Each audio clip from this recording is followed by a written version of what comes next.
And we are live. Welcome, everyone. Sound check, Can everyone hear me nice? Nice and good? Welcome, chat. Welcome, everybody in the future. Got our little quarterly hangout now via demand. Welcome. Let's see who's in chat. Another guy. Kimberly K. Howdy. Martial Esotericist. Ornito Plays. Morgoth is here. Or Dylan. Fine Free, thank you for the rose. Alrighty. Oh, Prolo saying hello, Rich. Hello, Prolo. Welcome, welcome. So, today we're gonna be... Oh, Jesus, why is my camera going blurry? Today we're gonna be answering some questions. Now, let me just see if I can get this to work. You can all hear me nice and good? Just want to test out. If we transfer to this screen, and I pull this.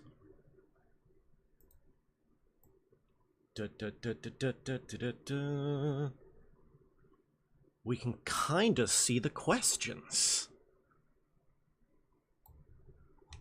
Alrighty. Wait. What if I... There we go. There we go.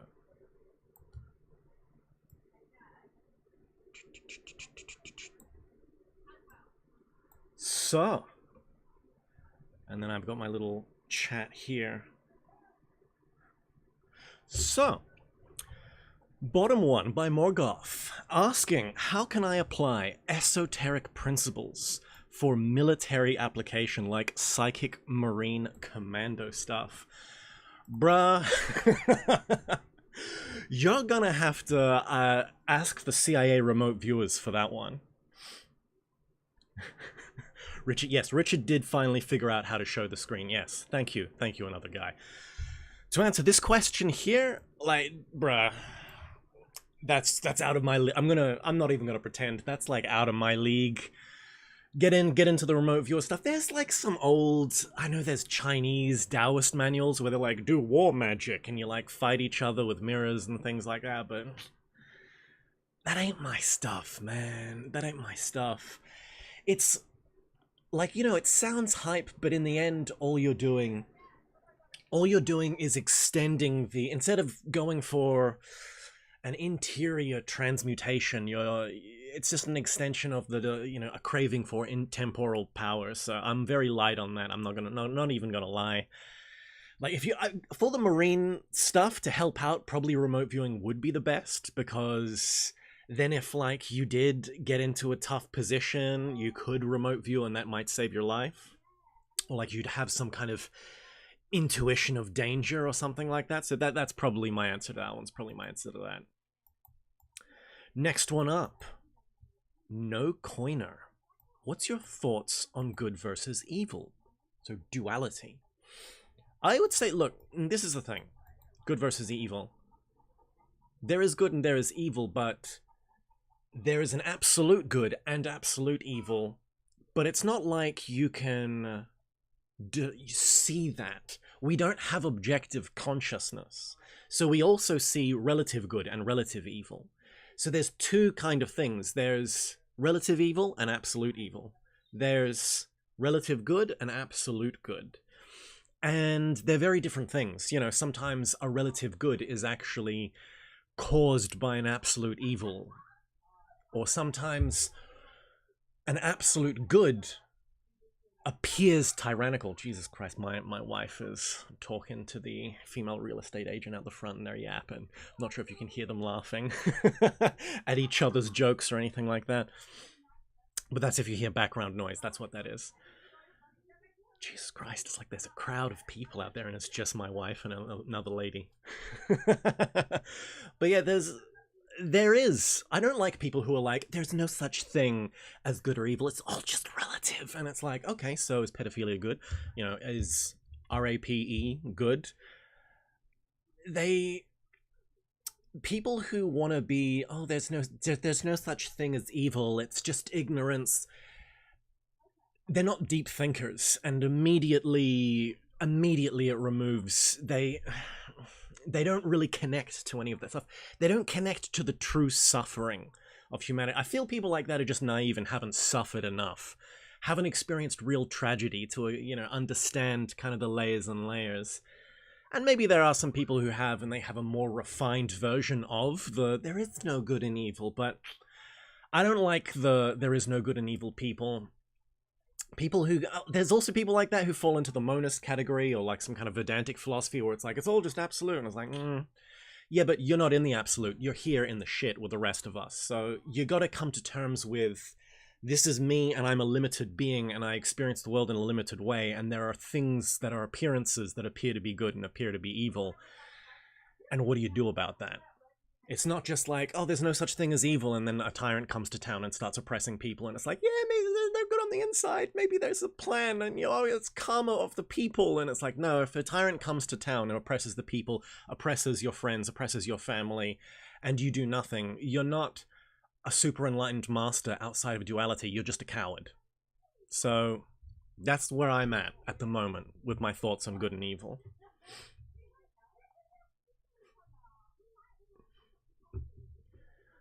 Next up, pseudonym 3538.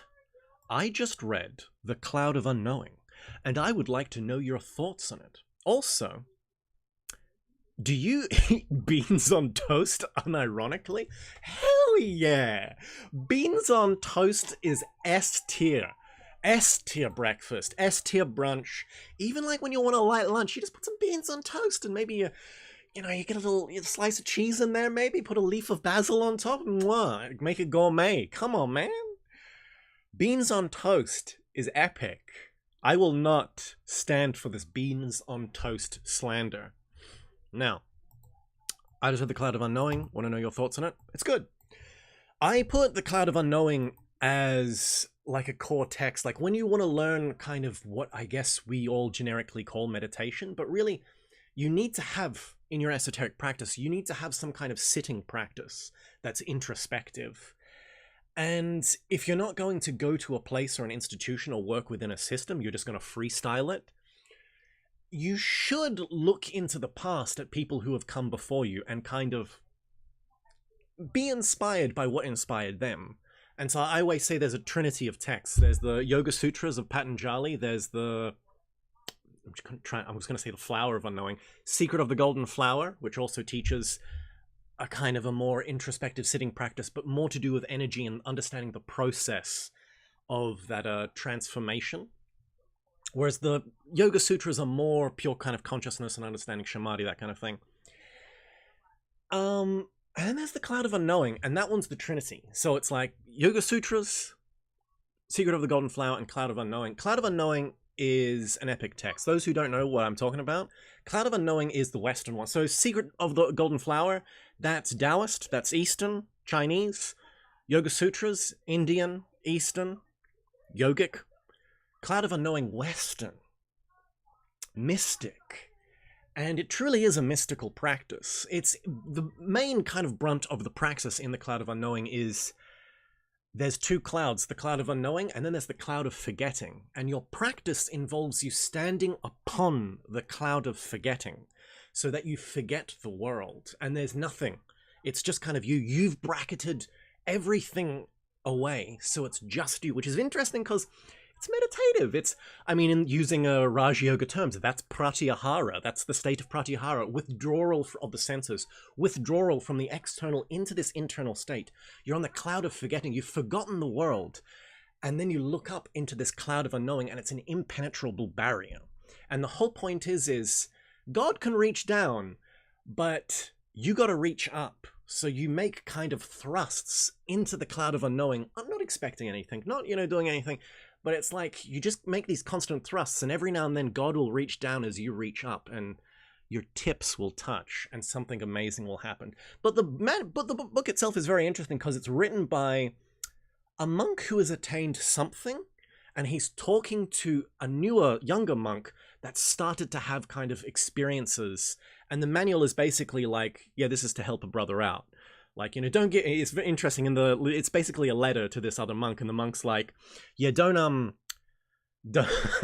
don't tell anyone else about this. And it's like, you're reading it now a thousand years later being like, well, clearly someone messed up because we all know about it now. But he basically gives it advice, and he teaches, you know, like what an experience is, how it should process, like what is a false experience. And he kind of gives some interesting Bible interpretations, like the what is it, the Mary Salome and the Mary Magdalene thing, where Mary Salome is always in the kitchen and Mary Magdalene is at the foot of the Christ learning. And all of the men are like, why is she at the foot of the Christ? Shouldn't she be in the kitchen like Mary Salome? And in the Cloud of Unknowing, there's this interpretation of that scene, an esoteric interpretation to describe the two different types of Christians.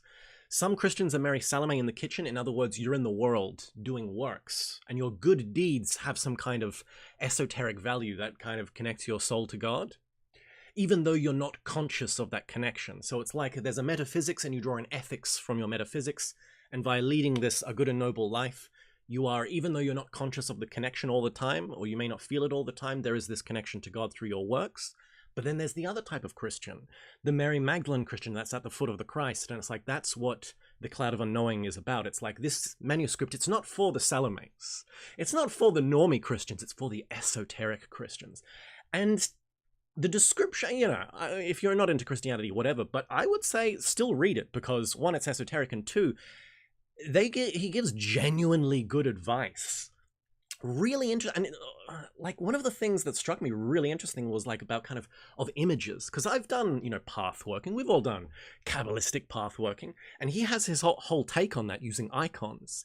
And he talks about, like, you know, the reason you use an icon is to get to the thing behind it. And he uses this example of like, imagine if I'm holding a statue in my hand, but the statue is invisible.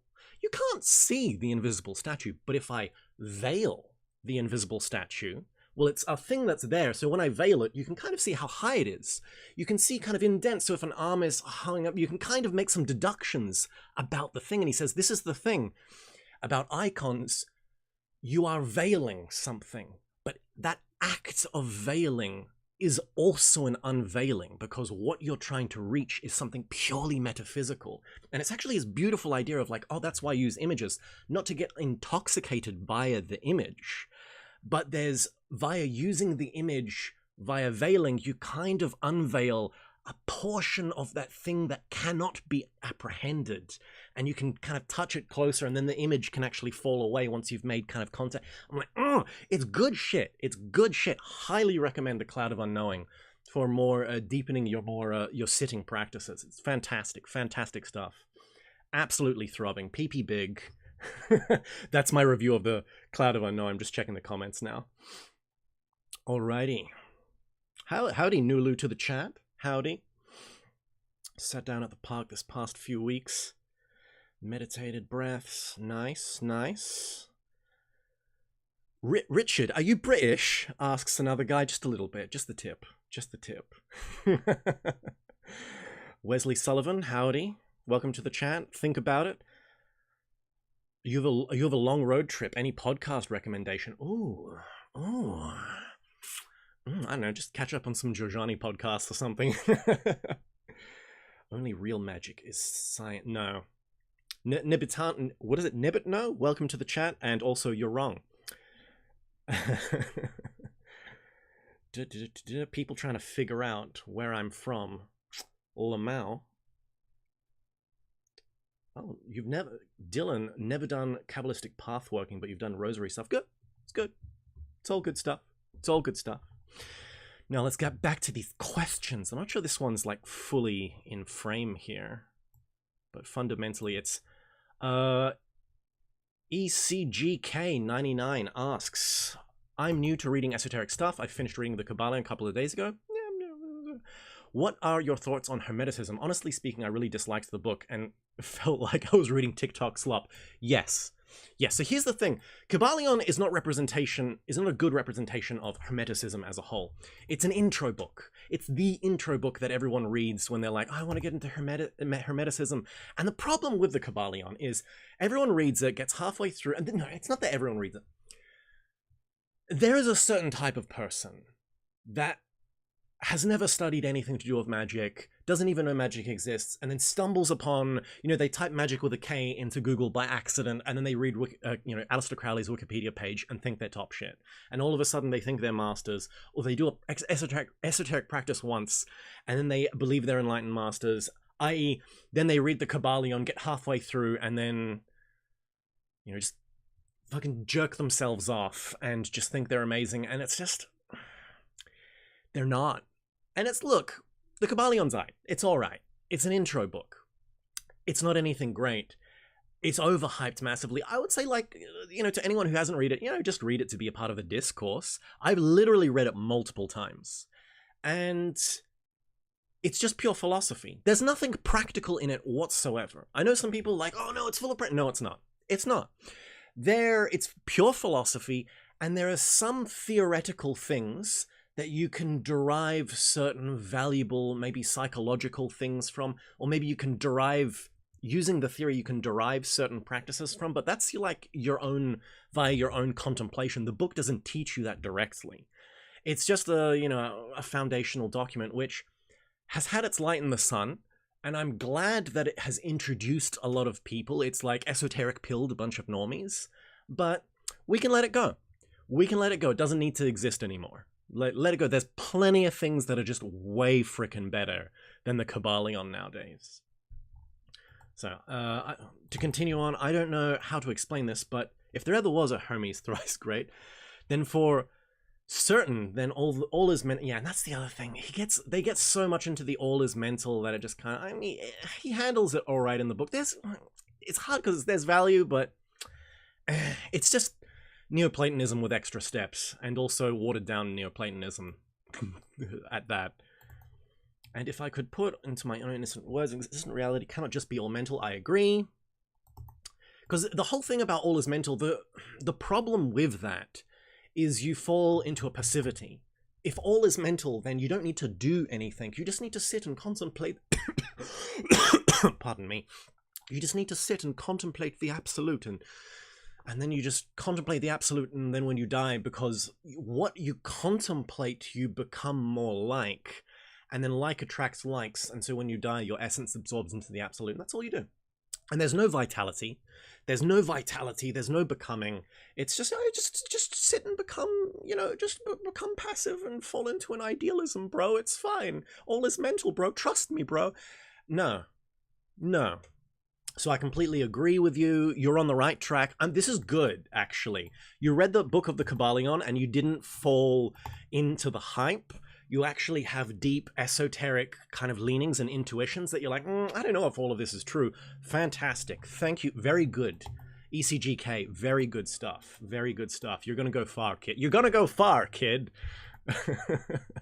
To me, the mind of, let's say God is just one aspect of God. Yes. That translates, or process of love, free will, blah, blah, blah. Yeah, completely good. Good. If Hermes was a human alive today, read a book, he would slap the shit out of them, bro. Yes, he would. Yes, completely agree. Mwah, mwah. Fantastic. You go, girl. You go, Glen Coco. I completely agree, ECGK. Completely agree. Marshall Esotericist says, holy synchronicity, I've been binging Giorgiani videos these last few days. Yes. Nibbit, no, it really is, and that's the only key to truth, to esoteric truth. No.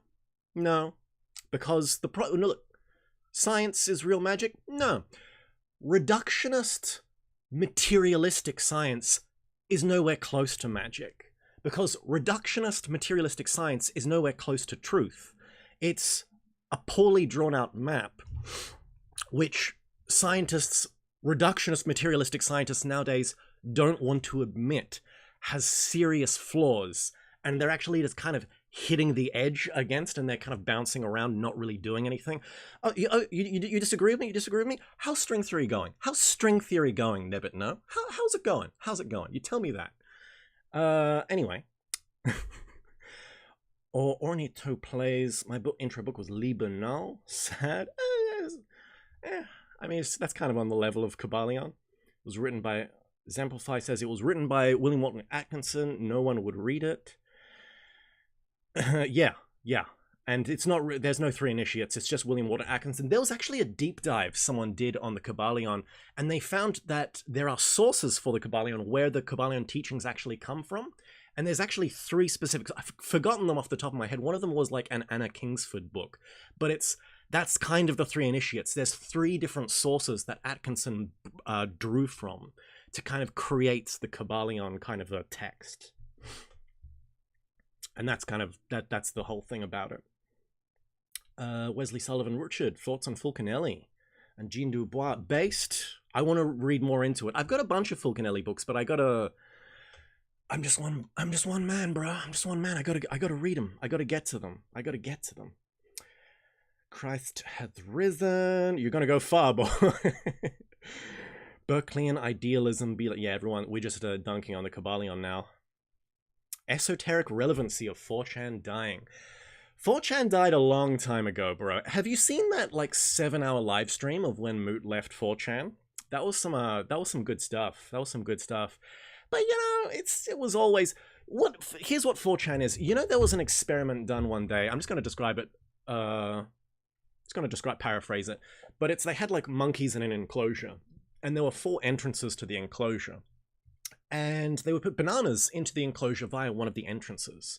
Except when they put bananas into the enclosure through the west enclosure, if the monkeys went for the bananas, they would like spray the monkeys with high pressure hoses, like really aggravate the monkeys to basically train them to not eat bananas if the bananas were put in through the western entrance. And eventually the monkeys got the idea, like, you know, if just one of them would go for it, they'd all get sprayed, so they just stopped doing it and the bananas would just rot. Then once this mechanism was put into the psychology of the monkeys, the researchers removed one of the monkeys and put a new monkey in. And, you know, bananas would enter in through the 4 entrances, and when the bananas would enter in through the west entrance, if that new monkey went for it, the other monkeys would beat the shit out of that monkey. That monkey would get the shit beat out of it. And the thing is, it's like, he wouldn't understand why he's getting his ass kicked, because he never got sprayed by the hose. He doesn't know that's a mechanism. He just knows to leave the bananas at the west entrance exposed and just let them rot. And then eventually over time they introduced a new monkey in. And this process repeated. And then another monkey, and then another monkey, and then like eventually, you know, the monkeys get it. Like, it takes a couple of times that's like, oh look, but new bananas from the west entrance, let's go guys. And then they get their ass kicked, and eventually they'd realize, oh, we gotta beat up anyone who goes for the bananas at the west entrance. And they'd replace another one and replace another, and eventually all of the monkeys had been replaced who had originally been sprayed by the hose, and so all the monkeys now would forever leave the bananas at the west entrance exposed and just let them rot, and none of them had ever been sprayed by the fire hose. 4chan is a bunch of monkeys in a cage, and all of the original 4chaners have long since left. And I think it's just like bots and weirdos and, I don't know, new people, but it's like the culture of 4chan still had this thin veneer of being there, but it was really just a holdover. They're just monkeys that have never experienced the true fire hose of 4chan. It wasn't the same. It's just not the same. And so 4chan dying is like, it's good. An era has ended. It's good. It's fine. Just let it die. People are like, oh no, there's going to be a mass exodus of all the people of 4chan to other places on the internet. It's like, bro, the original people on 4chan left 4chan a long time ago and found other places, okay? You don't need to worry about that. If it's dead, just let it die. Just let it die. It's good. Let it go. Let it go. Hello, I have a simple question. What's your favorite color? Red.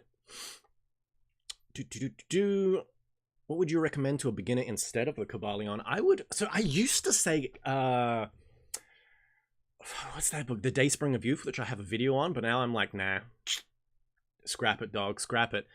I would honestly say it's hard, and this is the thing that's hard, because to recommend a beginner, what do you mean by beginner? Are you a complete, absolute beginner who's never experienced, like, any esotericism, or have you read some esoteric stuff and you want to broaden your horizon, or you've, like, just read kind of New Age slop, or you've just done yoga and you actually have a good foundation of yoga, but you have no idea what Kabbalah is, or like, where do you want to go? What's your deal? Like, do you want to practice ceremonial magic? Do you want to do more introspective stuff? Like, do you just, like, you know, in magic, do you just want to contact kind of spirits from the beyond, or contact masters, or do you want to develop yourself and become a god, or do you want to pass life? Like, what's your shtick? And sometimes you may not even know what your shtick is, so you just want something really general.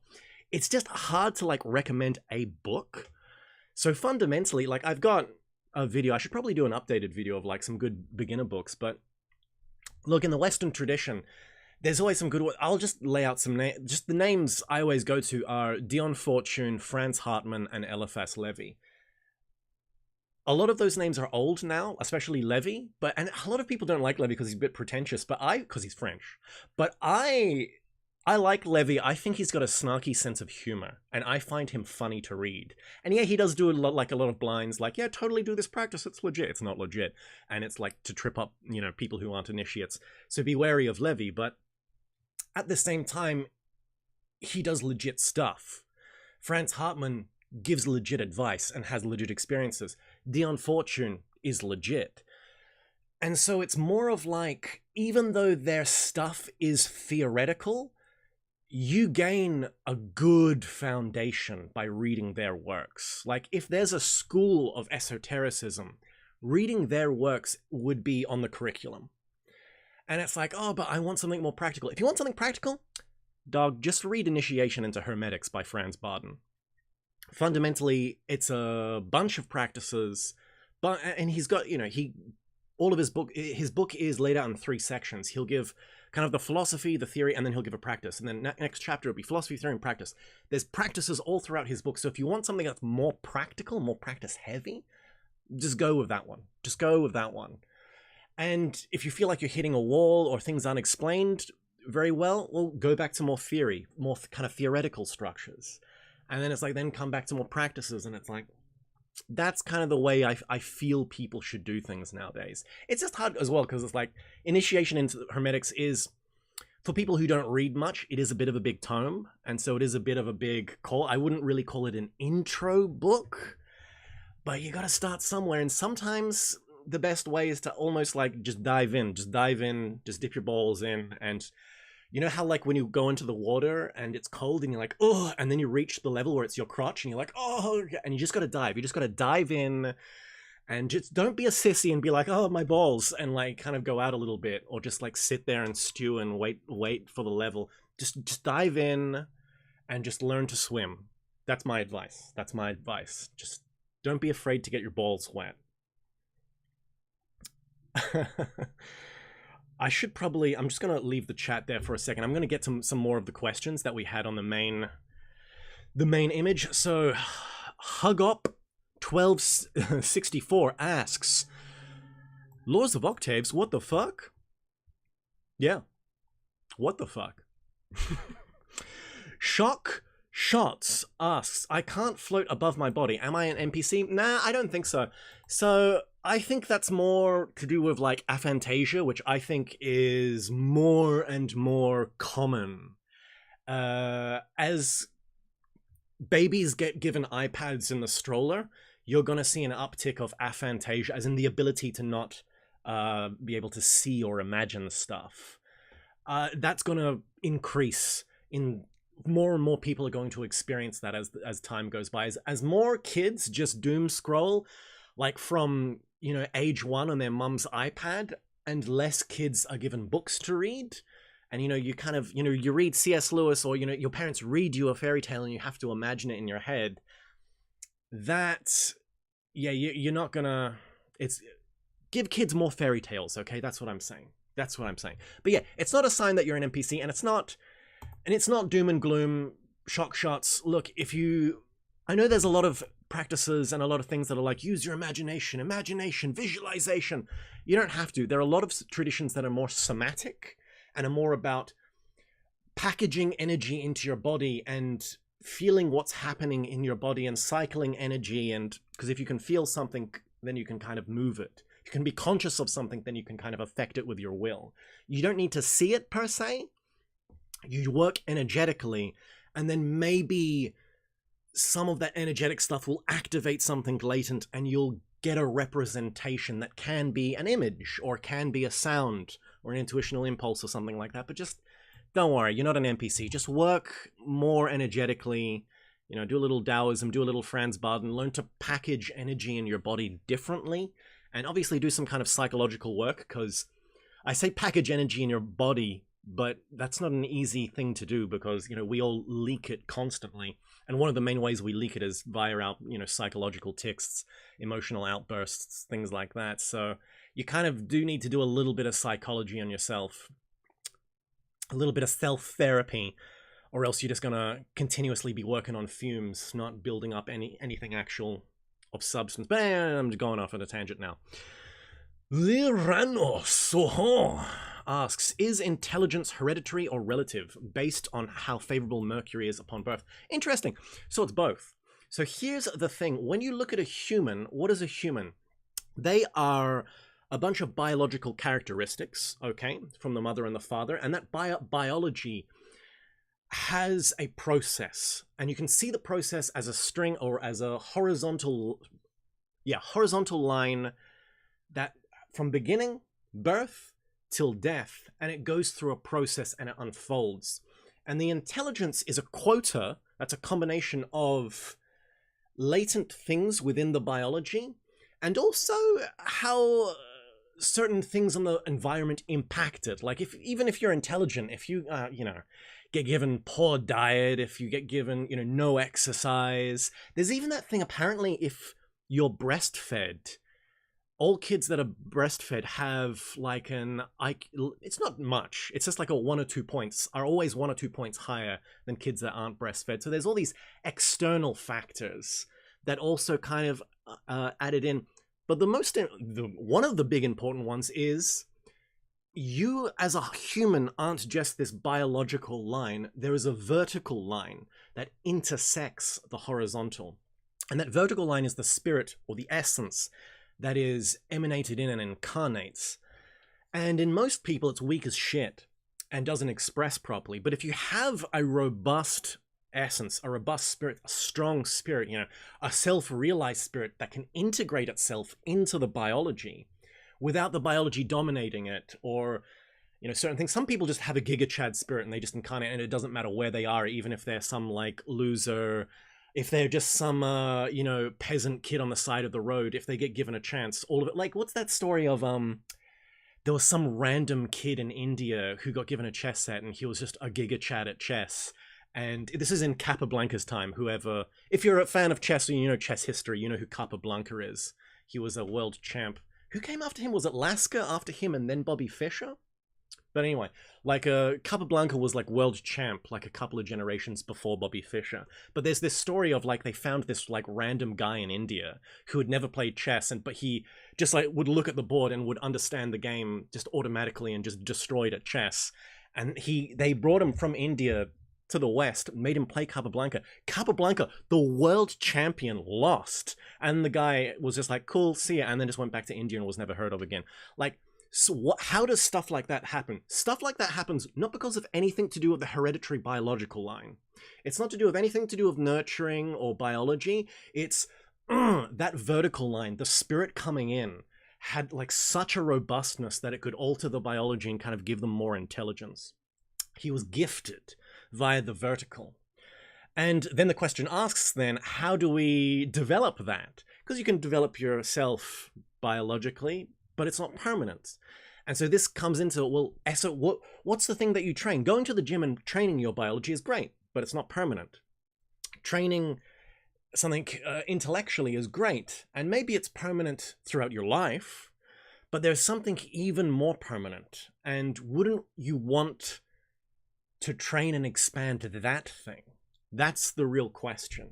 So this is what esoteric practice is supposed to do. That thing in us that's perennial, that's permanent, that moves from life to life. If you see a human, or think of a human as like a rose bush, and think of a rose flowering, that's our life.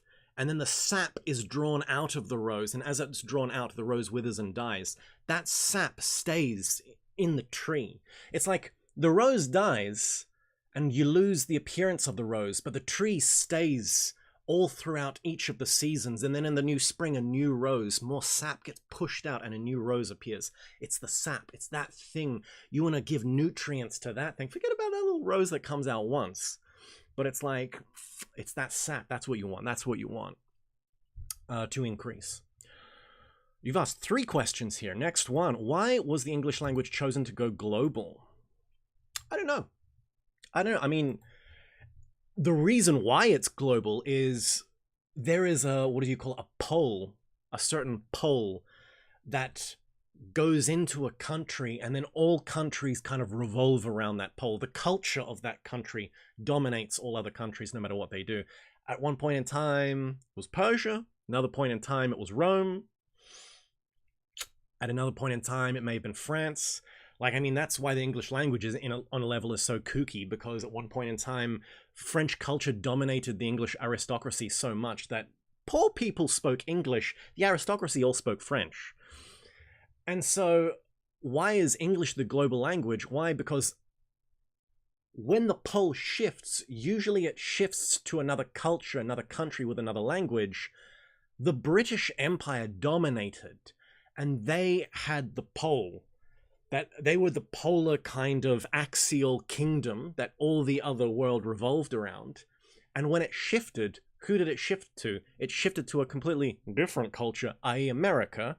So it shifted geographically, but it was a culture that shared the same language. So it's like this continuity of, like, instead of shifting to like German or shifting to Russian, it shifted from empire to empire. But because the language was pretty much the same, we get this kind of double epoch, like 2 epochs in a row where the dominant language is English. And it's like, what you're going to do just via the fact that it happened to be the pole shifted into another empire which had the same language, it just spread, bro. It just spread. Why is that in particular? Was that planned? What's the shtick about it? What's, egregores and fate and destiny? I don't know. Destiny of countries? I don't know. Dunno. Your third question from Lyranos, is chaos harmony understood? Or is it simply left to the is chaos harmony misunderstood? Or is it simply left to the perceiver? So I think that simply there's my take on this, the whole thing between chaos and logos. We live in a society. We live in a world that's ordered in a way. And that order is a kind of a narrative, and we share that narrative, but there may be other worlds that can be created through different framing devices. There's something really interesting. I remember I was looking up on, this is going to be a massive tangent, I was looking up on remote viewers, and there was this one kind of test that was done where they got remote viewers to play the stock market. Now, there's a big setup to this and how they do it, which I'm not going to go into, but fundamentally, the remote viewers themselves don't know what they're remote viewing. And so they got a bunch of people, they didn't even know what they were even doing. They were just kind of anonymous people doing a psychological study. That's all they kind of understood. And they were just kind of guessing what was in certain places or what symbols were where. And some people were getting hits, some people weren't. But there was one person in particular that was getting like 100% hits. And kind of, they were going, oh, okay. And the testers who were testing this and then would get their hits and kind of play the stock market with, this whole thing. I'm explaining it badly. But when they came back and they told everyone, oh, by the way, this is the process that's happening and you're playing the stock market.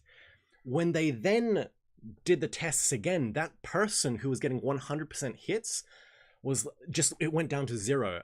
And the thing about them is they were Christian. And they were heavily against gambling, and they thought the stock market was gambling.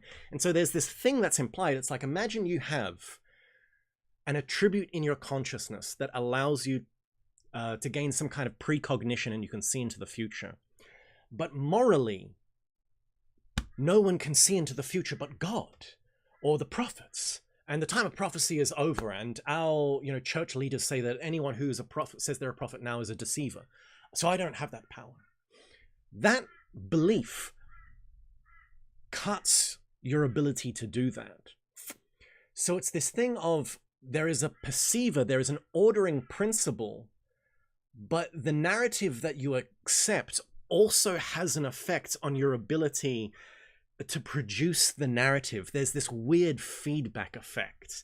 So if you can get enough people to buy into a narrative, it has this dominating effect on the people in that narrative, and it kind of solidifies.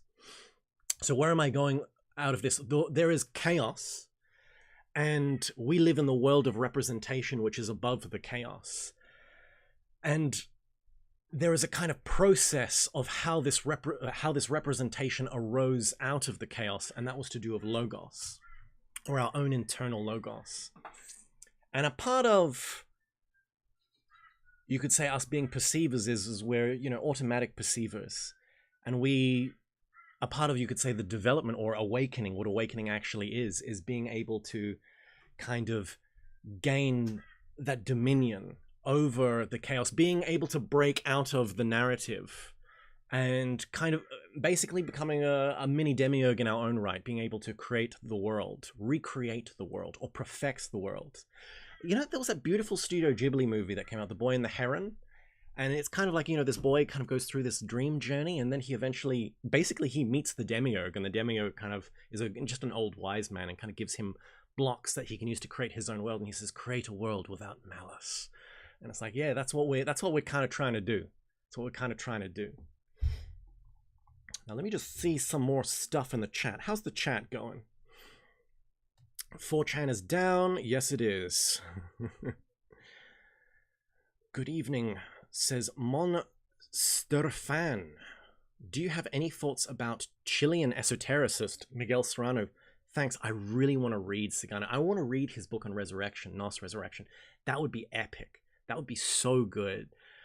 I just don't have the time. And it's hard. And, you know, people kind of, because of his certain political opinions and that one book that he wrote about a certain avatar, it kind of gives him this bad, he has a worse reputation than Evola, and it's harder to defend him than Evola. But fundamentally, you know, he was friends with Hermann Hesse and Carl Jung. Those three guys kind of created this hermetic circle. And so I do want to read him one day, but, you know, once again, he seems legit. He seems legit. At least, just like Evola, I don't know about his politics, but esoterically, he seems legit. Poor monkeys. Monkey lore. Based monkey lores. Why'd you scrap the Dayspring? The Dayspring of Youth. Basically, I grew up. And as I kind of reread the Dayspring of Youth and certain parts of it, I realized it's actually not a good intro book at all. And there's just some, he has ideas which I just think are kind of wrong and not helpful and maybe more stumbly blocky-ish. And things that he could say that would be helpful, he veils in allegory. Like there's one bit where he talks about intoning tones of nature, and it's like, this is the Rosicrucian vowel sounds, but he doesn't say what they are. He just says there's this thing that will be revealed in the future, and it's this whole, it's a theosophical bullshit thing. And this is the thing, the Dayspring of Youth, it is genuinely good, this internal kind of alchemical thing, but it's veiled in this theosophical yoga language. It's more, fundamentally, it's more hermetic than the Kybalion, but it has its own problems, and so I just don't think it's that helpful anymore.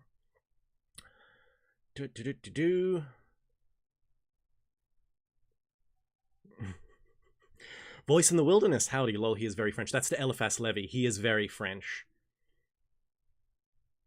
Yeah, Scouse, howdy. You wouldn't mind seeing a deep dive into Evola's metaphysics? Yeah, I would love to do that too one day. I have no time. Which book am I talking about? I don't know, Amar. I've kind of just yapped for a bunch, so you're gonna have to ask again. Thanks for keeping esoteric practice fun, still serious but not too stuffy. No problem, Manspread von Karstein. No problem. Hey, Outtuition, howdy. I got into this by coming to my own conclusions through lived experience and my own contemplations. Based.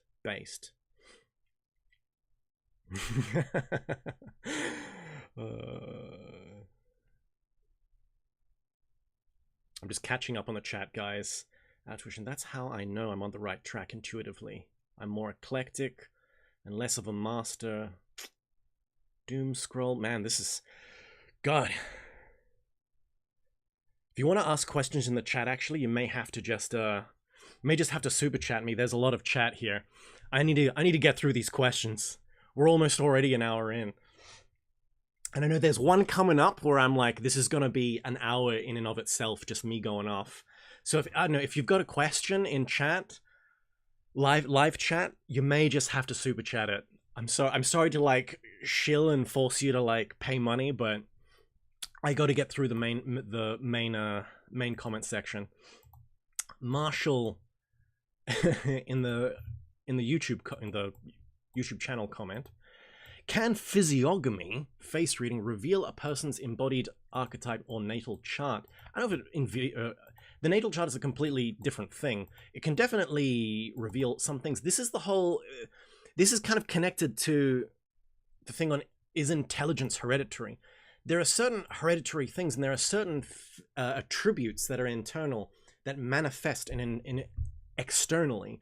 And so when you look at externally, you can deduce certain internal qualities of a person. The only time this is overridden is if they do internal work. So yes, physiognomy can be used to a certain degree, but it's not always going to be correct. However, it's going to get a lot of hits if you're in a society that's purely materialistic and lacks a spiritual center. Vegetables asks Joachim Schmidt 7662 asks, vegetables, are they really necessary in a diet? If you're doing... No? I don't know, if you just read repeat, bro. Just read repeat, that's all you need. That's the ultimate esoteric dietitian. How can I join an occult order if I'm still underage? Don't. Or, I mean, if you're underage, obviously don't. If you're of age, go for it. Or how do I prepare? I don't research the occult order, for one.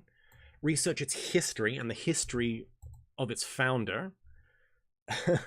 And then research the different branches and see if you can kind of figure out where they're coming from.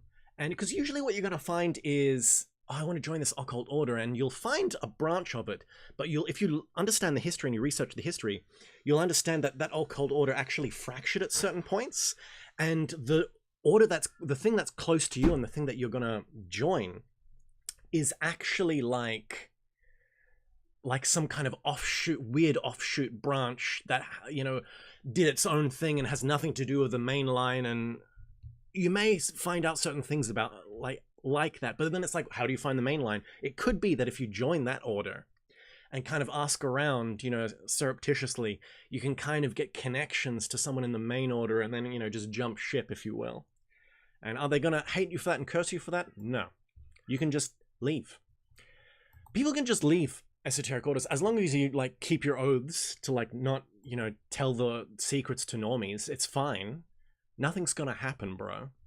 Most esoteric orders are just happy that people are coming along and paying their dues, basically. And if you leave, you don't even need to be like, I'm leaving for another esoteric. Just be like, man, sorry, life has just gotten really busy, and I got this new job, and my girlfriend, and blah, blah. And you can just like make some stuff up, and they'll be like, oh, I understand exactly. I know what you mean, man. Come back when you're ready, and you just leave. If they don't let you leave, then that's already that's a red flag. That's already a problem. How does prayer and worship aid in awakening? So true prayer basically aids in connecting you to higher functioning, the higher functioning within yourself. So the way I describe this is, so you have a certain awareness, if you will, a conscious awareness. You're aware of certain things, like, you know, why are we aware of certain things? We have senses, data comes into the senses, and we can consciously cognize it. But you can also, there's other parts of us that can cognize other things that our senses aren't impacted by. Okay? And the problem is that happens in the unconscious regions of ourselves. So it's, how do we get connected to that knowledge that's in us, but we are not conscious of it? So an example, like I like to use memory as an example because memory is something in our subconscious, unconscious regions, but it's something that we're connected to. Because like, you don't remember all of your memories all at once. If you had all of your memories in your head all at once, you would go crazy. But you don't have them all in once. You're just like, if I ask you, you know, what did you eat 3 days ago for breakfast? You're going to be like, oh shit, 3 days ago, was it salad or was it leftovers? Oh crap. You're not going to remember. But if you kind of try and you really think, you're like, oh, what was it? You can kind of call to that memory and something can arrive out from the darkness, from the unconscious realm, the subconscious realm, to the conscious realm. Something comes into your conscious awareness. It's the memory and you go, oh yeah, it was this thing. In that same mechanism, but if you kind of think of it like, here's you and there's the past, and you're calling to the past and bringing it into your conscious awareness, you're trying to do something like that, but think of it more kind of topologically, vertically. There is a higher function that you're trying to connect to and draw knowledge from that higher function into this, whatever you want to call it. This, what you kind of are, your conscious awareness, the consciousness. You're trying to become consciously aware of the higher functions. That's because in the end, it's like, you know, the angels, the word of God, that stuff doesn't necessarily touch you directly, at least at first. It actually touches the higher parts of yourself. And then like it kind of trickles down. That's the whole kind of dark night of the soul thing, which I think a lot of people misinterpret and don't understand, or it's just become a kind of a fad thing that people say like, oh, dark night of the soul, I'm suffering. If you actually read the dark night of the soul, what it's about isn't God abandoning you. The dark night of the soul isn't when spirituality abandons you and you just see all as matter and you're in this dark night. It's like, no. Dark night of the soul is when the light of God impacts your soul so much and so intensely, the soul is stupefied. Like, when you are in a dark place and then someone lights a light, you go blind for a little bit. It's like your soul goes blind because God is so active. It's not like God is absent and you're in a dark night. It's like, no, God is like so active. It's like the higher functions are so active that it's like you can't actually get the knowledge from them because it's like too much. Basically, that's the dark night of that's the true dark night of the soul. Anyway, I'm going off on a little tangent here. How does prayer? That's the thing. That's what prayer does. Prayer is like how memory and recalling memory calls to an unconscious thing, calls from the unconscious region something and brings something into your awareness. Prayer is supposed to call to something above us, down into us. That's how that's supposed to work. Or at least that's my understanding. I didn't have that opinion always. I arrived at that opinion. It may change in the future. That's my understanding. Handle Goes Here asks, how do one gather or focus one's will? I find it hard to motivate myself to say, go to the gym instead of go to Mickey D's. Focus one's will. Yeah. I mean, there's the development of one's will, and there's the focus of one's will. Focusing of the will is... you just got to do it, bro. This is hard because it's like saying, how do you cultivate concentration? The practice is the fruit. You want concentration? Sit down, light a candle, look at the candle, and say, I'm going to like balance my awareness on this candle flame, and I'm not going to look away for an entire minute. And then just count down. And, you know, within the first 20 seconds, you're like staring at the side of, staring into the corner of the room, thinking about, you know, whatever light novel you're currently reading. Oh my God, Lord of Mysteries. Oh, I love it. And it's like, you're like, oh God, no. And then you kind of come to consciousness again. You're like, oh, that's right, I'm staring at the candle. And you got to like look at the candle flame. You do that continuously and you cultivate concentration. The practice is the fruit. You don't get concentration by taking something or doing, you just pray to this deity and he gives you concentration. The practice is the fruit. You want concentration? You got to do concentration. You want willpower? You have to do acts of will. So even if it's not like, you know that what's a good movie? There's like that movie Revolver by Guy Ritchie. And it's that whole thing. It's like there's this guy who hates taking the stairs. He always takes the elevator, and it's like at the end of the movie he's like, no, just doing these little things, like instead of taking the elevator, he just like he takes the stairs kind of thing. Just do little things that are hard. Or even if it's like, if you're walking down the street and you feel the impulse of, oh man, I just want to, and you're going in to get your phone just to doom scroll while you're walking down the street because you're bored. You're walking from one building to another. You don't need to look at your phone, but you know, your hand starts going to your pocket and you realize that. It's not that you don't look at your phone. You just go like, as you're walking down, say not between one building or another, say you're walking down the street, stop it for a little bit. Just like look down the street and look for a goal. So like, see there's a tree like down at the end of the street. Be like, stop yourself and go, I'm not going to reach into my pocket until I reach that tree, or until I reach that signpost. And then just don't do it. And then just like reach the signpost and then reach into your pocket and get out your phone and, you know, check your messages or whatever you want to do. Whatever you filthy crack addict for your phone. That builds willpower, because if you just go, I will not look at my phone ever, that builds resistance, because you're just constantly grinding against it. But just doing the little things, like, oh man, I really want to have a snack.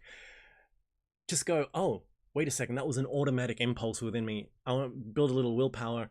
Wait 20 minutes and then have the snack. Like, you're not building resistance, but like you're winding up a spring, you're building up willpower. Like the example is like, you know how you like you want to get on a bike and roll down a steep hill and have fun, but you got to like wind the bike up. You got to walk the bike up the hill first. So it's like you do these little acts and it builds up a little willpower. It gets the bike up the hill. You know, you build up the pressure on the spring, and then when you actually need real will at a certain point to do something, then it's like you've got this reserve, and then you can go no, and then you can do a super effort. That's one way you can do it. Hope that helped. Handle goes here. Another guy, edited as well, asks, how does reputation influence egregores? I.e., I saw a video on Gandhi, and it seems that there were two sides. One where Gandhi is a good guy, and other where he's a sex freak and bad. With his egregor, he split into two due to his reputation. No, that's not that. That's not what's happening to Gandhi. Also, it's a bit dubious on what Gandhi was doing. So the whole thing in like the yoga school that Gandhi was a part of, there's this thing where you don't have sex with the women, but what you do is you get naked women in a room and you just sit in the room with them, but you don't do anything with them. And it's like, it arouses you, but it's like this magnetic polarity. You kind of just let it kind of churn by itself without reaching climax. It's almost to like, you know, basically it's edging. It's esoteric edging. And that supposedly is what Gandhi did with, you know, some young girls. He made them sleep with him naked, but he didn't actually do anything with them. Because that's just the thing that people, and this is back in the day, you know, it's still kind of almost Victorian England. So people are just like sleeping in a room with a young girl naked and they're not married. This man is clearly a pervert, and they just added a lot to the story. But there's actually nothing, if you do look at the actual kind of accusations, there's nothing that actually kind of goes into that he did anything. Not that I'm like defending him for, you know, being weird. You know, he did this with like young girls as well. So it's still weird. But I'm just saying, like, put it in its proper context and say what it is properly. So yeah, that's what he was actually doing. He was basically edging his vril to expand his strength so that he could take on the British Empire. Lol, you know what I'm saying? Now, but that's irrelevant to the questions. That's just, I have an exception for the example that you used. Your actual question, does reputation influence egregores? Only if you're the leader of a movement. So it's like, there can be an egregore for a group. Egregores can exist for a bunch of reasons, but if you're, say, the leader of a political party, you and the egregore, to a degree, are synced up. It's not a possession, per se. Because if you're the leader of, like, this political party, you want the political party to do well.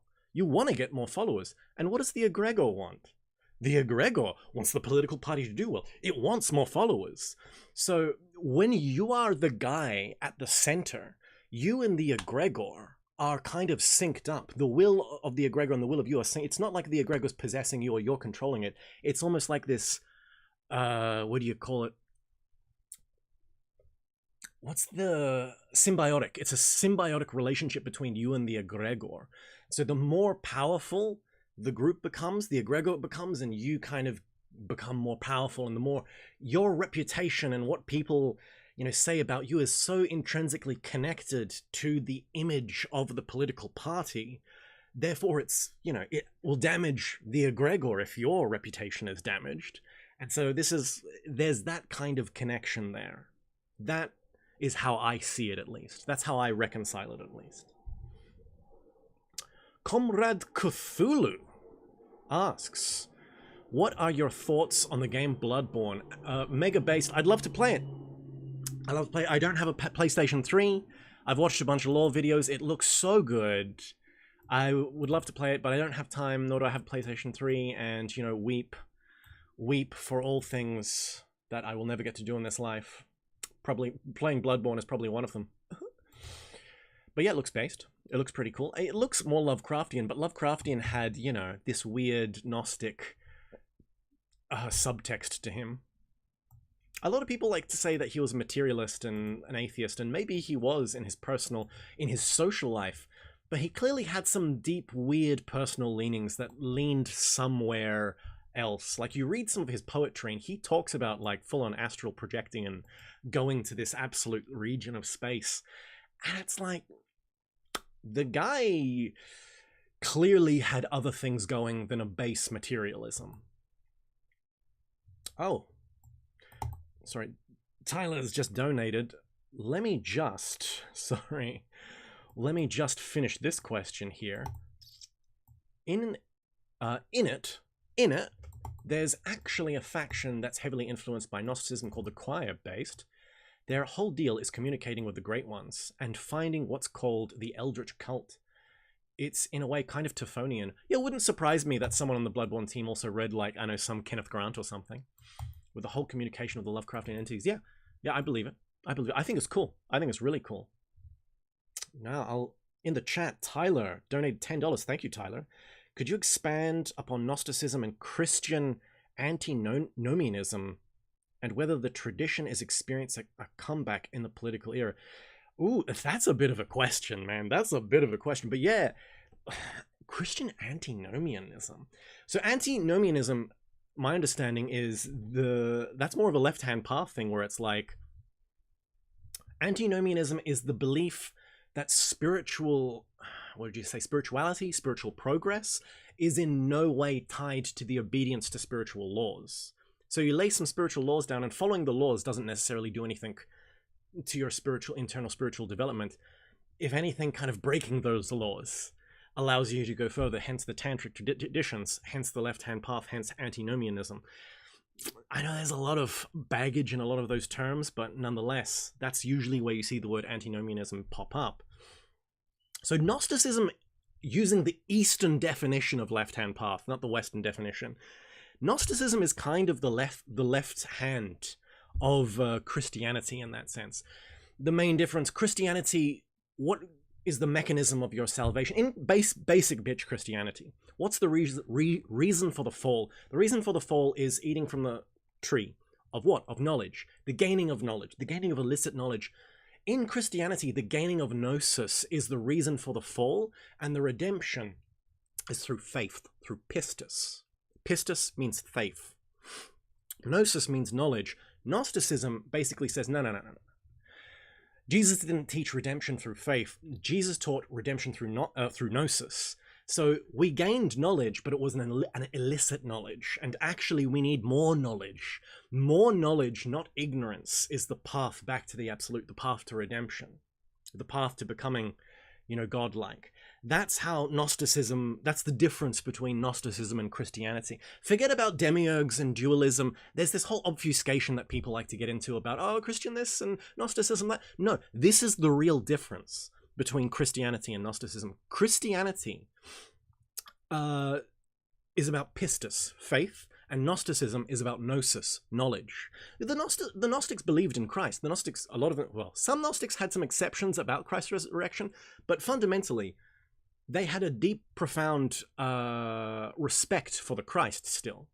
They're not like haters of Jesus. They, you know, they were like, no, this guy's the real deal. It's like that's still there in their traditions. But anyway, and is it experience a comeback in this current political era? 100%. And the reason why Gnosticism is coming back, well, yeah, I mean, it just has to do with the kind of the failure of the churches. Everything that the church has done or that has come out of the church to a degree has to do with the church's failures, like Protestantism. Martin Luther, there's a lot to criticize about Martin Luther, but fundamentally, functionally, Martin Luther, when you read about Martin Luther's life, you know, the founder of Protestantism, Lutheranism, he was like a really rigid, pious Christian who would have never done anything against the church. But he went to like Rome and saw the corruption of the priesthood. And it's like, bro, if your priests, your cardinals weren't corrupt, Martin Luther would have never been so disgusted as to start Protestantism. It's your fault. The Christian church, it's your fault. You screwed up, dogs.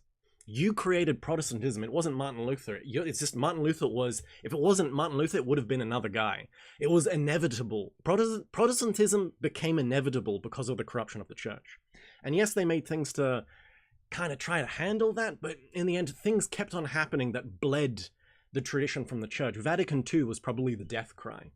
Now, Vatican II being the way Valentin Tomberg talked about it, he said it was to bring the church to the world, but in the end it let the world into the church. You know, they stopped doing the Latin Mass and everything became less mystical and hokey, and now you get like, you know, priests with like rainbow flags and stuff, and it's just like, where's the tradition? Where's your balls, basically? And that's what people want. People want balls. And so there are some, nowadays, there are Zoomers who are so lacking in tradition that they've actually returned to it. But once again, have they fixed those gaps? If they haven't fixed those gaps, then, you know, something's got to happen. They need the kids ain't all right. They need something more. They need something juicy. Faith isn't enough.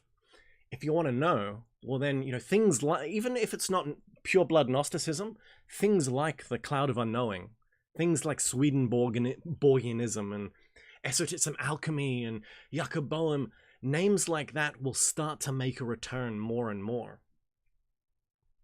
And that's good. That's good. That's a Yas Queen. Hopefully more of that happens. Morgoth also donated. Is it possible to charge a Jo crystal affixed to a ceremonial dagger using Gandhi's esoteric edging? I don't know what a Jo crystal is, but I'm going to say yes. Okay. Back at it again.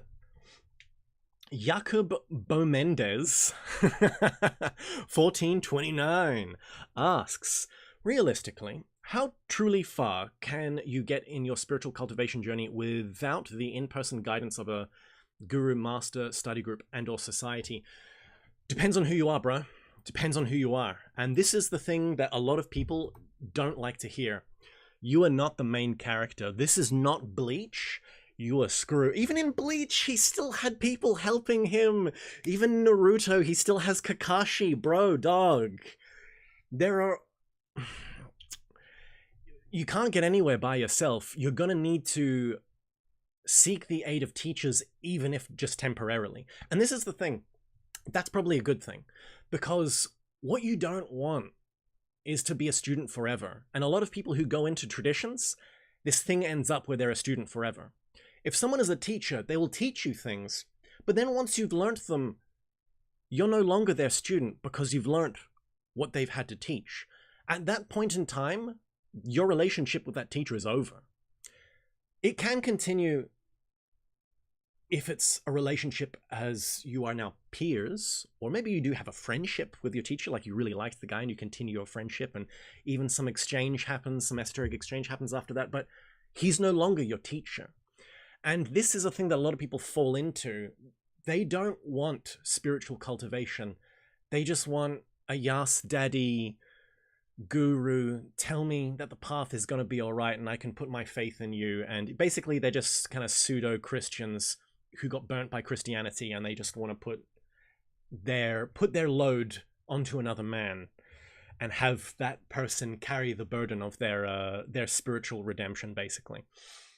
And there's a lot of people who enjoy taking other men's loads upon them and being those kinds of spiritual guru. And if you're a student of that spiritual guru and you progress beyond their reach, sometimes those kind of people don't like that and they want to continue receiving your load, and it gets a little bit tricky, if you know what I mean. So there are certain red flags in certain esoteric schools. The main red flag to look at is if you get into an esoteric school and there's a main personality and everyone around them is a simp. That's a red flag.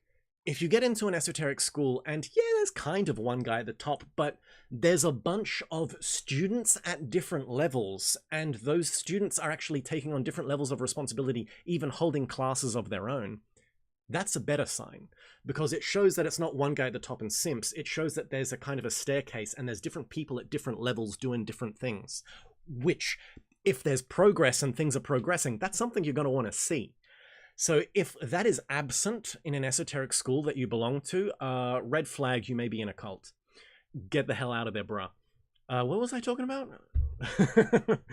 So yeah, it's hard because going by yourself, you've only got your own framing and your own perspective. That's why it's good to read things in a group, you know, like Beelzebub's Tales, because I might get something, but I've got psychological blinders on. I don't have objective consciousness. But the guy next to me may be able to see something that I don't, but he has his own psychological blinders, which the third guy can see what he's missing. And then I can see what the third guy's missing. And then it's like, even though none of us have objective consciousness, by being in a group, we fill in the gaps. And just even a group without a master, it's just peers kind of working together and exchanging. You can still kind of get far on that, as long as you're honest. So you're going to need to be members of groups at certain points. You're going to need teachers at certain points.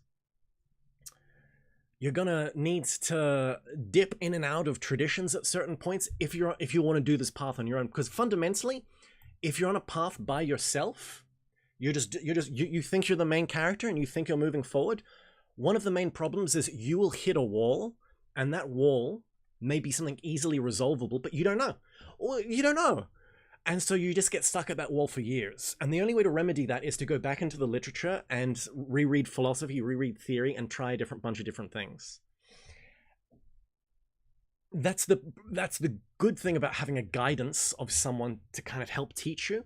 And you know, usually what will happen is, if that happens, you hit that wall.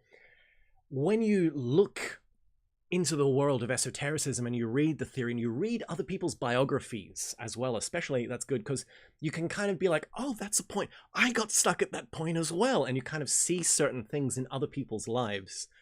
And you kind of get it like, oh, okay, this person's reached that point. Okay, this guy had the same experience and but at a different place. And okay, and he did this to remedy this thing. You can kind of triangulate and make out what you got to do. So there is kind of a ways around it, but you gotta be honest. You gotta be honest, bro. That's the main thing. If you are on a path by yourself, you're the sole practitioner and you're just like, I'm just constantly going. I'm not hitting walls. What are you talking about? Hitting a wall, that's a skill issue. I've got bad news for you. You may be delusional, because it's just a fact of life. You're gonna hit a wall and you're not gonna know what to do. So that's my answer to that question, Jakob. Now, what's your next question? Maybe a bit personal, but how old were you when you started your journey purposefully? 19. And I'm in my mid-30s now. How far? Man, I wasted. God damn, so much waste. Noble Exile 4296 asks, what are your thoughts of my view of Kundalini? So, what are your thoughts of Kundalini energy as a divine battery to accelerate internal alchemy and the acquiring a power's abilities? It seems fundamental step in achieving crystallization immortality. Also, should one master energy channels within themselves, like one's illustrated within the books of chakras. So yeah, okay. This is a big topic. First thing to say, Kundalini energy is one of the most abused terms in recent times. Like yoga, tarot, astrology, these things have been abused by the new age, and Kundalini is no exception. Kundalini is something so here's the thing.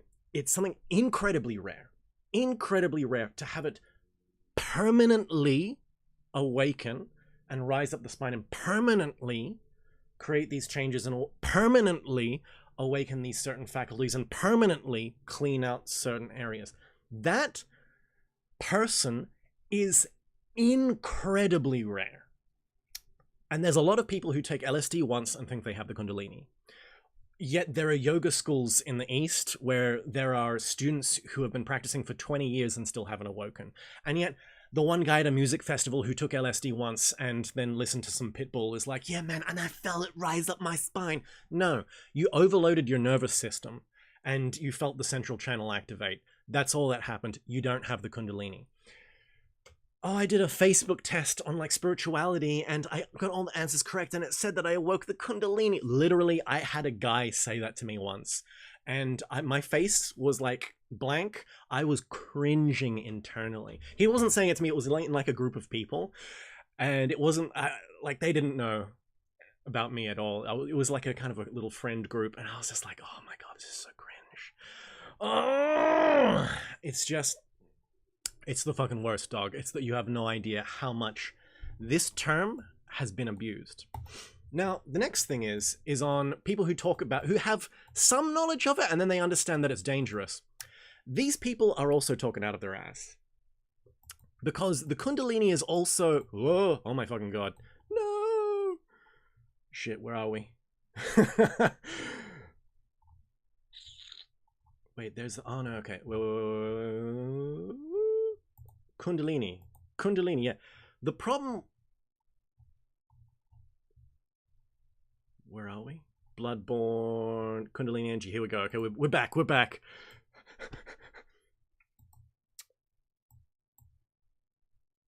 What was I talking about? It's when it awakens negatively or if it damages you. The Kundalini energy in and of itself is an intelligent energy. So it's not going to just awaken and fuck up your life.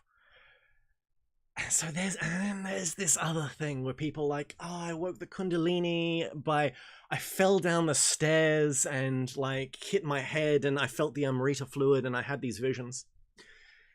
No. And then there's the other people who talk about because what is the Kundalini fundamentally? What is the Kundalini? The Kundalini is the life force itself.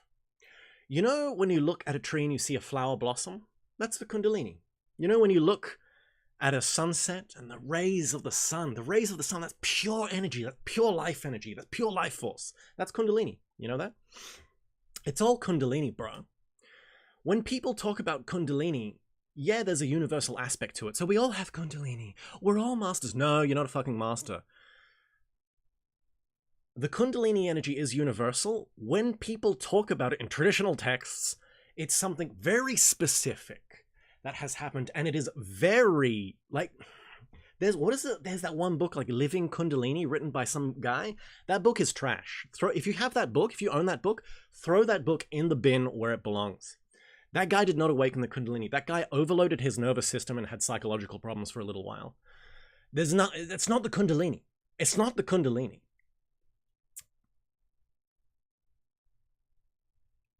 As a process, specifically, there's energetic process you need to go through in the internal work. I'll say that. The problem with Kundalini is, the real problem with Kundalini is this energy immediately awakens imagination. And when I say imagination, I don't mean fantasy. I mean like, kind of a clairvoyant faculty, imagination. And delusion is rife. In schools that focus on awakening Kundalini, I find personally, delusion becomes rife after a certain period of time. And that's one thing I've actually seen some even Eastern practitioners say, their real reason, don't awaken Kundalini, not because it'll like blow out your etheric body and you'll die or something.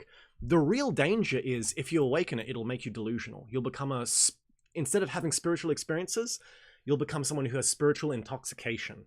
And you'll see yourself as a higher being, and oh, I see this and this and this aura, and it's like, they just kind of fall into this weird delusion.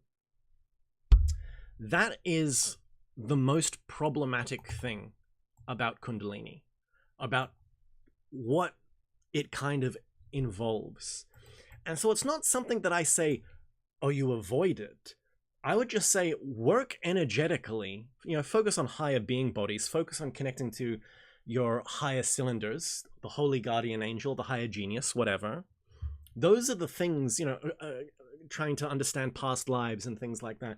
Awakening consciousness, cultivating more concentration through introspection, self-remembering, packaging energy in the body differently, doing Franz Barton or doing Taoist internal alchemy, whatever, or Tibetan internal alchemy, where you work with the 5 winds and cycle energy through. Do energetic practice, do awakening practices, connect to higher things, connect to angels, connect to beings. If you work properly, oh fuck. That's right, clicked something again. If you work properly,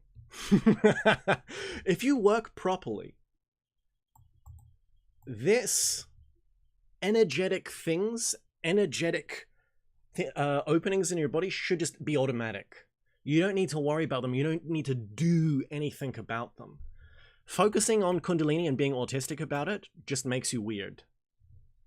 It's not the right thing to focus on. So I don't talk about Kundalini at all.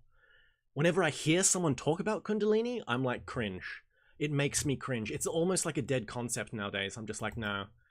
And people are like, oh yes, I've went on this retreat and experienced Kundalini, and now I breathe it in and use it in I use the sparks of the Kundalini in my practice. And I'm like, cool fucking story, bro.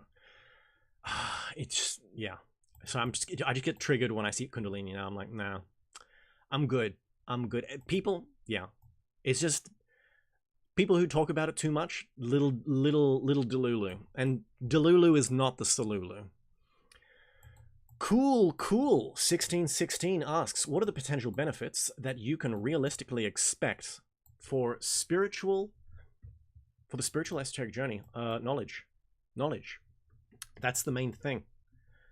If you are not getting a new type of knowledge that you would not have been able to acquire via your raw senses or rational deduction, then you're doing something wrong. And processes aren't activating. Because you can go far with just your senses, and you can go far rationalizing and deducing certain truths of the universe. But the whole point of esotericism is there is a secret third category of knowledge, which isn't an empirical or positivist, which isn't a rational type of knowledge. It's a secret third thing. And that's what we're trying to get. We're trying to get that secret third thing, baby. Random Wanderer 5751 asks, what would you recommend to a person who has no idea but are interested in esoteric, occult, whatever one might call it? No idea whatsoever. Dive into the literature, baby. Dive into the literature. And research the history. Like, for real. Like, a lot of people don't like Esoterica because Justin Sledge is a materialist. He's doesn't believe it. He's just a scholar. But in the end, the way I look at Justin Sledge is I actually see that he has a kind of a profound respect for a lot of the people he researches, especially Heinrich Agrippa. He did a 15 video live stream, like just breaking down Agrippa's life, and you can see he profoundly respects Agrippa. He's not just joking around on Esoterica being like, oh, look at these dumb guys. It's like, no, he really respects a lot of the guys he researches. And just because I mention Esoterica because it is more historical, and he sticks to the facts to the degree that, yeah, some of the schizo mythological stuff is fun, but it can be almost distracting. So I would recommend studying kind of like the history of occultism almost. Eliphas Levi has that book, what is it, A History of Magic? Stuff like that. Read around it, read biographies, read a biography of Dion Fortune. read things like that and understand the orders that popped up. Like read the history of the Hermetic Order of the Golden Dawn and things like that. The history of the orders and the personalities that were in them, and then the books that they wrote, and kind of what happened, how the personalities interacted, how the orders broke apart and new orders formed, and certain forms of literature, and so the main kind of core ideas. Having a historical backbone, like knowledge, I like to say knowledge, different areas of knowledge are like different organs, and history is the spine which all of the organs hang from. Studying, if you want to learn a subject, studying the history of that subject is key. Scouse 2184 asks, I am of the opinion that the apocalypse has already come and gone, and we are a mix of the angels that rebelled, souls that were left behind. Our souls are being purified in the lake of fire, and our incarnations are to give us the opportunity to repent and seek salvation. Am I schizo? Yes, you are schizo, but aren't we all, Scouse? Aren't we all? Yeah, you know, I mean, if you want to look at the world like that, fine. I don't have any ultra qualms with it or whatnot, because it's like, we're here to purify, okay, and then what happens if we don't purify, what happens? We just reincarnate until we do, and then when we do purify, what happens? We go up? Okay. Sounds like a good deal in the end. I mean, suffering sucks, but if there's an end to it, then this actually seems like an ultra optimistic outlook on the world. Not the one that I have for myself. So yeah, I wish what you said was true, Scouse. Scouse, have you had the Dark Night of the Soul? I think I mentioned the Dark Night of the Soul before, and it's a bit of a misconception. If so, would you like to share? Yeah, I mentioned previously in this the Dark Night of the Soul. I think. What do you mean by Dark Night of the Soul, Scouse? Is it? Do you mean my definition, or do you mean your definition? Prolo 6309 asked, what does it look like to feel to be cursed or get cursed? Has it happened digitally? And could curses, or can it happen digitally, and can curses affect health or free will, be hidden inside memes? I wouldn't call them curses if they're inside a meme. Can they affect health? Yeah, sure. I mean, that's the main kind of shtick of a curse. Is it possible to just not care? I mean, on a weak curse, yeah. And thus erase or rebuke the effects of dark magic on oneself? I mean, the thing about just not caring, your mental energy that you put into thinking about the curse also feeds the curse. So just not caring can help. Depends what kind of curse it is, I guess. What does it feel like to be cursed? Man, I'm a block. I'm a wooden block. I don't feel that shit. People are like, I curse you. And I'm like, nothing happens. And I'm like, cool story, bro. Some people are sensitive, or some people just have things in their life going wrong and they feel like they're cursed. And it's like, what do you mean by cursed? You just watched, I don't know, too many episodes of Charmed? What do you mean by cursed, bro? What do you mean by cursed? I'm not too big on curses. I don't think. If you do an internal work, curses don't affect you, bro. Curses are an NPC normie thing that normies have to worry about. Fine Free Fine asks, hi Ricky, what's your conversation ratio on friends and family? You mean like with esoteric stuff? I have a few people close to me, and I always hope to rub good practices off on. I like to share, but always try to give what others are willing to receive. I'd love to hear how this goes in other people's lives. I've long not given up, but other people's paths are their own, man, and you can't force people to get on your level at all. It doesn't work. So if some people kind of, that's why I kind of, with esoteric stuff, I used to like bringing it up and smuggling it into conversations and making every conversation esoteric, and now I just don't care. Now I'll just talk normie stuff with normie people, and if something comes up that's a little esoteric, I'll be like, oh, and I'll feed them, I'll give them seeds, but I don't really dive deep. I don't really go balls deep and just be like, oh, you're into esoteric stuff? and then just punch their sphincter wide open with some like profoundly esoteric, like, you know, you need to get into apocalyptic Gnosticism or you're just not doing it right. Like, you know, I don't really do that anymore. With family, I have deep talks, hashtag deep talks with my wife and my mum. My mum has been a Dzogchen practitioner in Tibetan Buddhism for like 20 years now. So we have relatively deep convos, but yeah, my brother, older sister, my dad's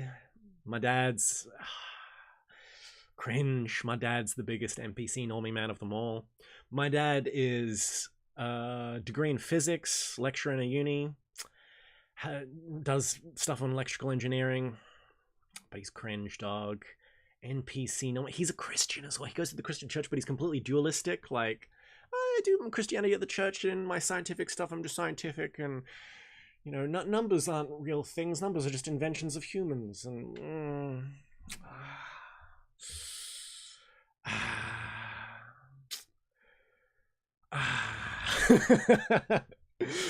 you know how it is. I'm just like, cool stuff, Dad, cool stuff. It's like, oh, that seems... Talk about schizo things on Dad. He's like, oh, that seems unlikely. I'm sure there's a rational explanation. But anyway, I had some esoteric friends, but like a lot of them moved away. You know, kind of lost contact with people in COVID. So I'm kind of just a lonely boy at the moment. All I have is you guys. That's my life at the moment. Now I got some super chats here. No Coiner, what are your thoughts on current egregores in mainstream culture? Do you think supernatural forces are conscious or unconscious?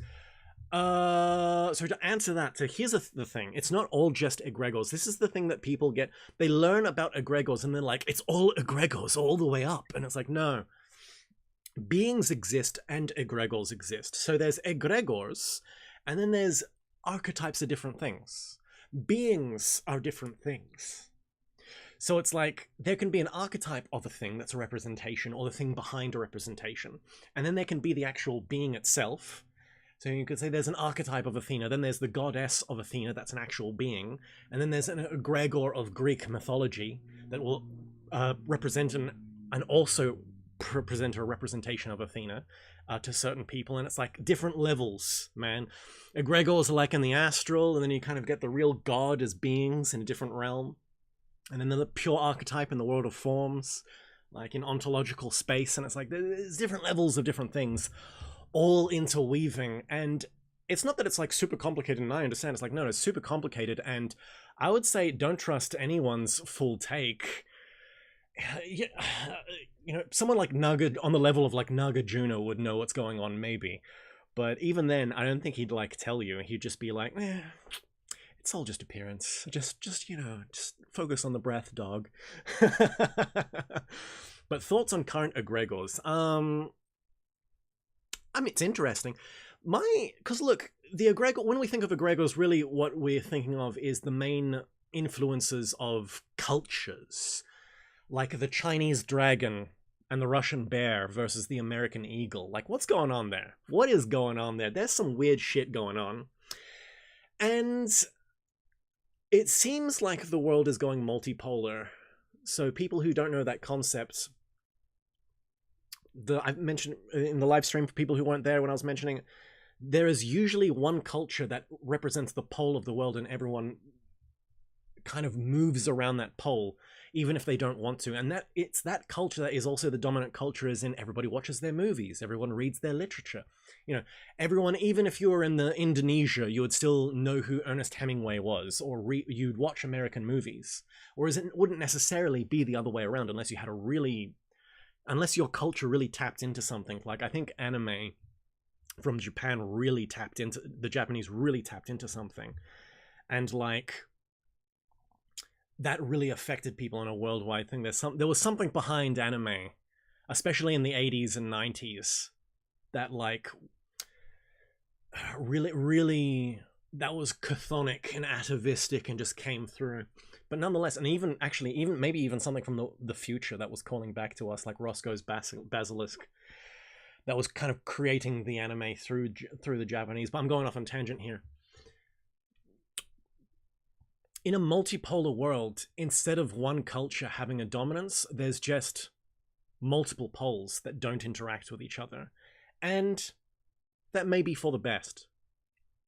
Hot take, that may be for the best. It may just be for the best that there's just multiple poles. Because I don't know if you've ever heard of, there is a really meta political idea. Like everyone nowadays, you know, the left, right, republicanism this and communism that, and then it's like, and then you get people who are like into actual meta politics and they talk about upwingers and solar punk and archaeofuturism. But then there's the ultra meta political thing, which is it's a form of political theory called the patchwork. And it's like you just deliberately have different cultures. Like, you want communism? Good. Have a city-state that's communist. And then right next to it, have Ancapistan with the anarcho-capitalists. And then have a feudal society here and have a techno-society, technocracy over there.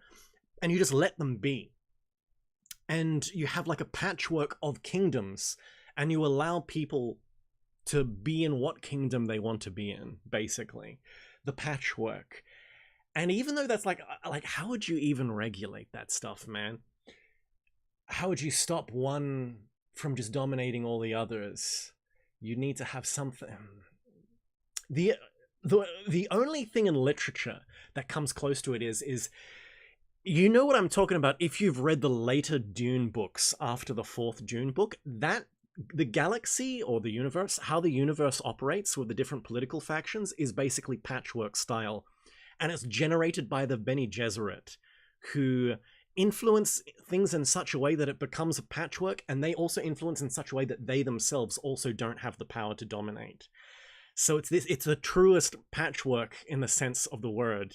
Like, Frank Herbert understood that concept, but it's like, how do you get that in a real world? The only thing that comes close to that would be Dugin's idea of the multipolarity. And it's not a nice thing, but it's like, is it a thing that might happen?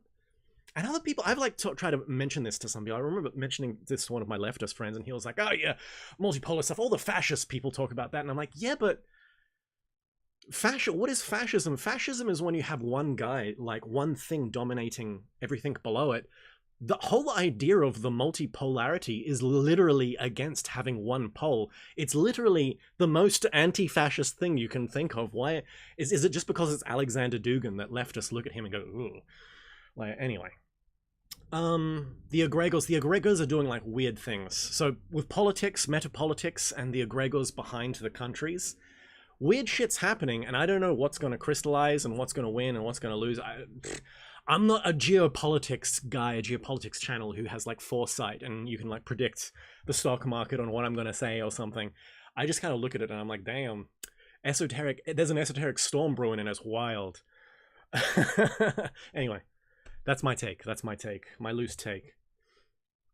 Sir Willie Smalls, thank you for the $5, asks, favorite practice for contacting the HGA? I have Damon Brand's books.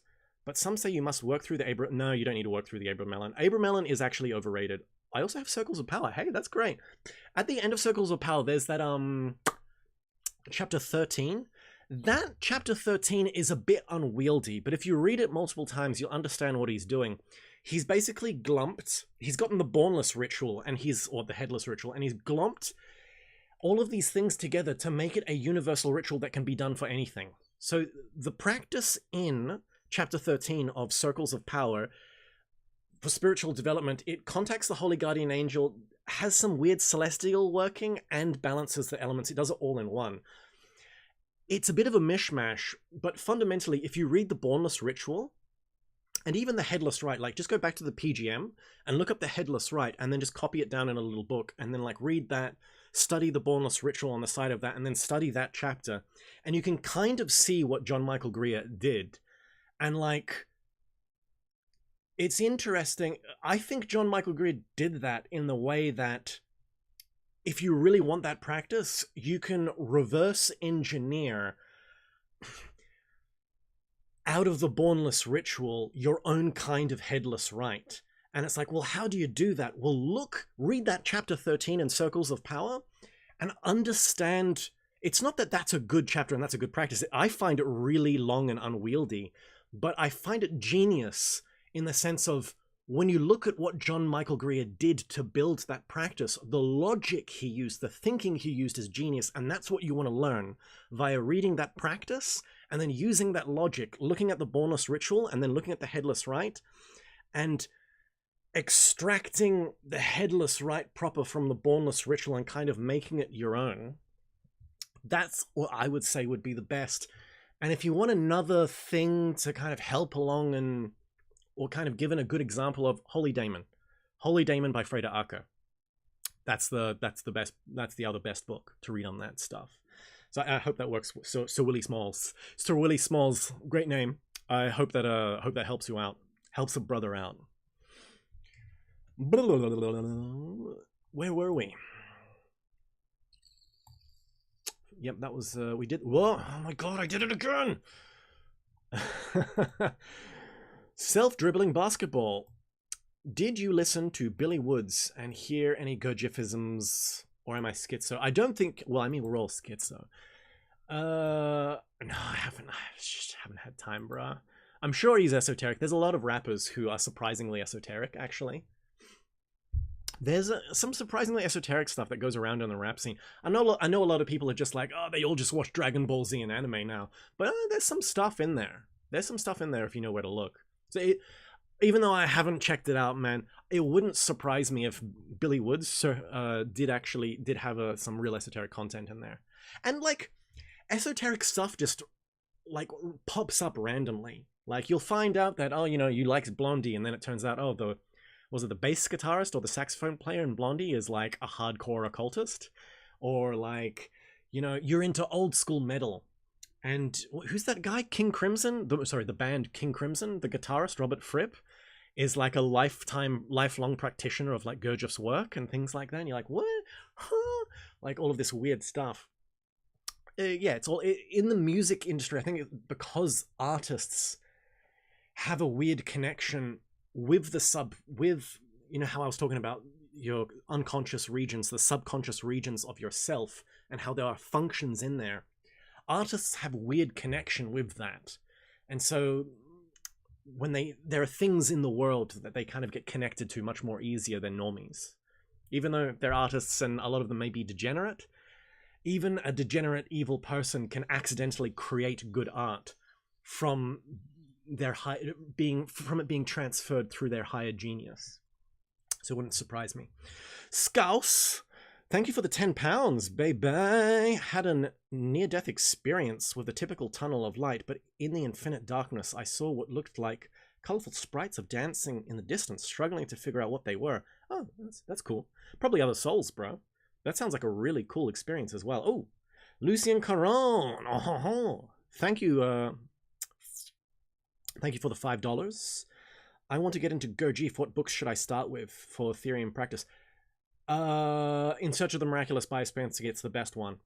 It's the best one. Ouspensky is the best starting place. A lot of people in the Gurdjieff work, actually, some of them, not a lot of people love Ouspensky, and I'm an Ouspensky fan. There are people who don't like Ouspensky because they say he added to the work or put in his own idiosyncratic thinking. The thing about Ouspensky is he is a genius, and he would have gone far even without Gurdjieff. It's like, imagine, what's a good example to use?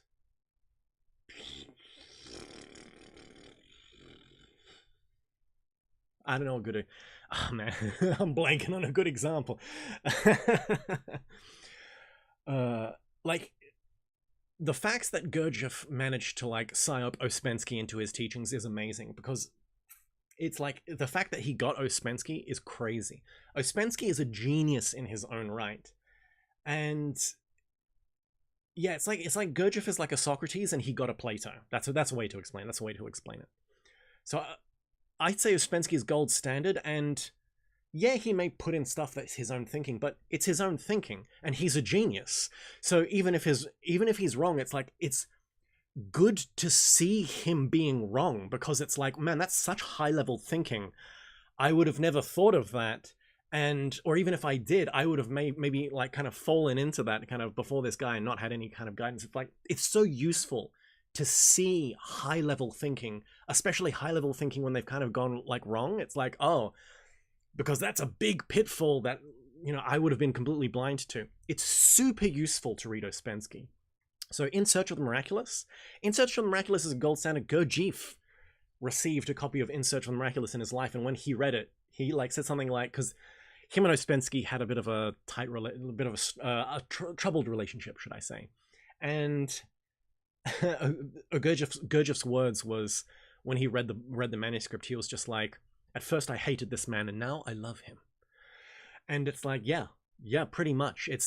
I would say it's gold standard. A lot of people say, oh, Ouspensky's other one, was it The Psychological Evolution of Man's Possibilities or something, or whatever the name of that. It's a really small one. That book's also good, but I would say In Search of the Miraculous is just better. In Search of the Miraculous is kind of a journal, and Ouspensky is a good author, so it's kind of a story, and it's him kind of going through and finding this Gurdjieff guy, and then he meets him, and, you know, they go through stuff together, and they escape Russia together, and they go through all these cool stories while getting teachings on the doctrine. Super useful, super great. 2/3 of the book in, he gets highly technical and adds his own ideas. You can stop reading at that point if you really don't like it. But that is a really good starting point. Really good starting point for the work. Highly recommend like that one, and then like Views on the Real World, which is a collection of lectures that Gurdjieff gave. So it's like that one, those two books, just read them in tandem, and that's a perfect intro. That's the perfectest intro ever. Some people, I don't know, books like Reality of Being by dissolution are just not good. I'm not gonna lie, they're just not good. And other things like maybe Maurice Nicole's commentaries on Gurdjieff and Ouspensky, but I don't know, I feel like, are they hard to get now? And even then, it's like, I've only read the bits of the first volume, and I don't know, that's more of an encyclopedia-esque. I just feel Ouspensky is better because it's a narrative, so you get that history and you get all the ideas that hang off the narrative, and it's easier to absorb. So I think that book, I really recommend it highly. In Search of the Miraculous. And then there are other books as well that are in tandem, that are good augmentary to Gurdjieff's main works.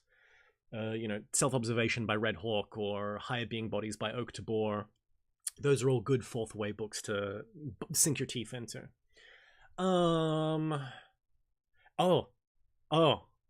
The Gnosis trilogy by Boris Moraviov. That's very controversial because Boris also just goes full orthodoxy. He went back to the Orthodox Church and kind of combines esoteric Orthodox Neoplatonic Philokalia stuff with his fourth way understanding. But I think it's really cool. I think it's good. And he's a bit schizo, but I like his stuff. I like his stuff. Some of Moraviev's stuff is good too. But that's all I've read as well. And like, I'm only one man. You know, check out Orage, check out Fitzpeters. There's good stuff to read, but eventually you're gonna have to read Beelzebub's Tales. If you wanna go deep, hashtag deep. If you want to get into that Gurdjieff, if you want Gurdjieff's knowledge to spray all over your face, you need to get into Beelzebub's Tales. I hope that answered your question. What other? Oh, No Coiner, thank you for another $10. Part 1. What's your opinion on home altars and ancestor worship? Home altars, yeah, I got a home. Everyone should have one. Do it, bruh. I mean, it's hard because sometimes you just don't have the room. Like, the ultimate home altar is to just have like a little broom closet and just convert it into an altar room and just have your altar in there and let no one else go in. If you got to have it in your bedroom, you got to have it in your bedroom, but it's not ideal. Really, you want a room that's just dedicated to your esoteric practice, and that's it. Ancestor worship, yeah, it's great. Being connected to your ancestors is good.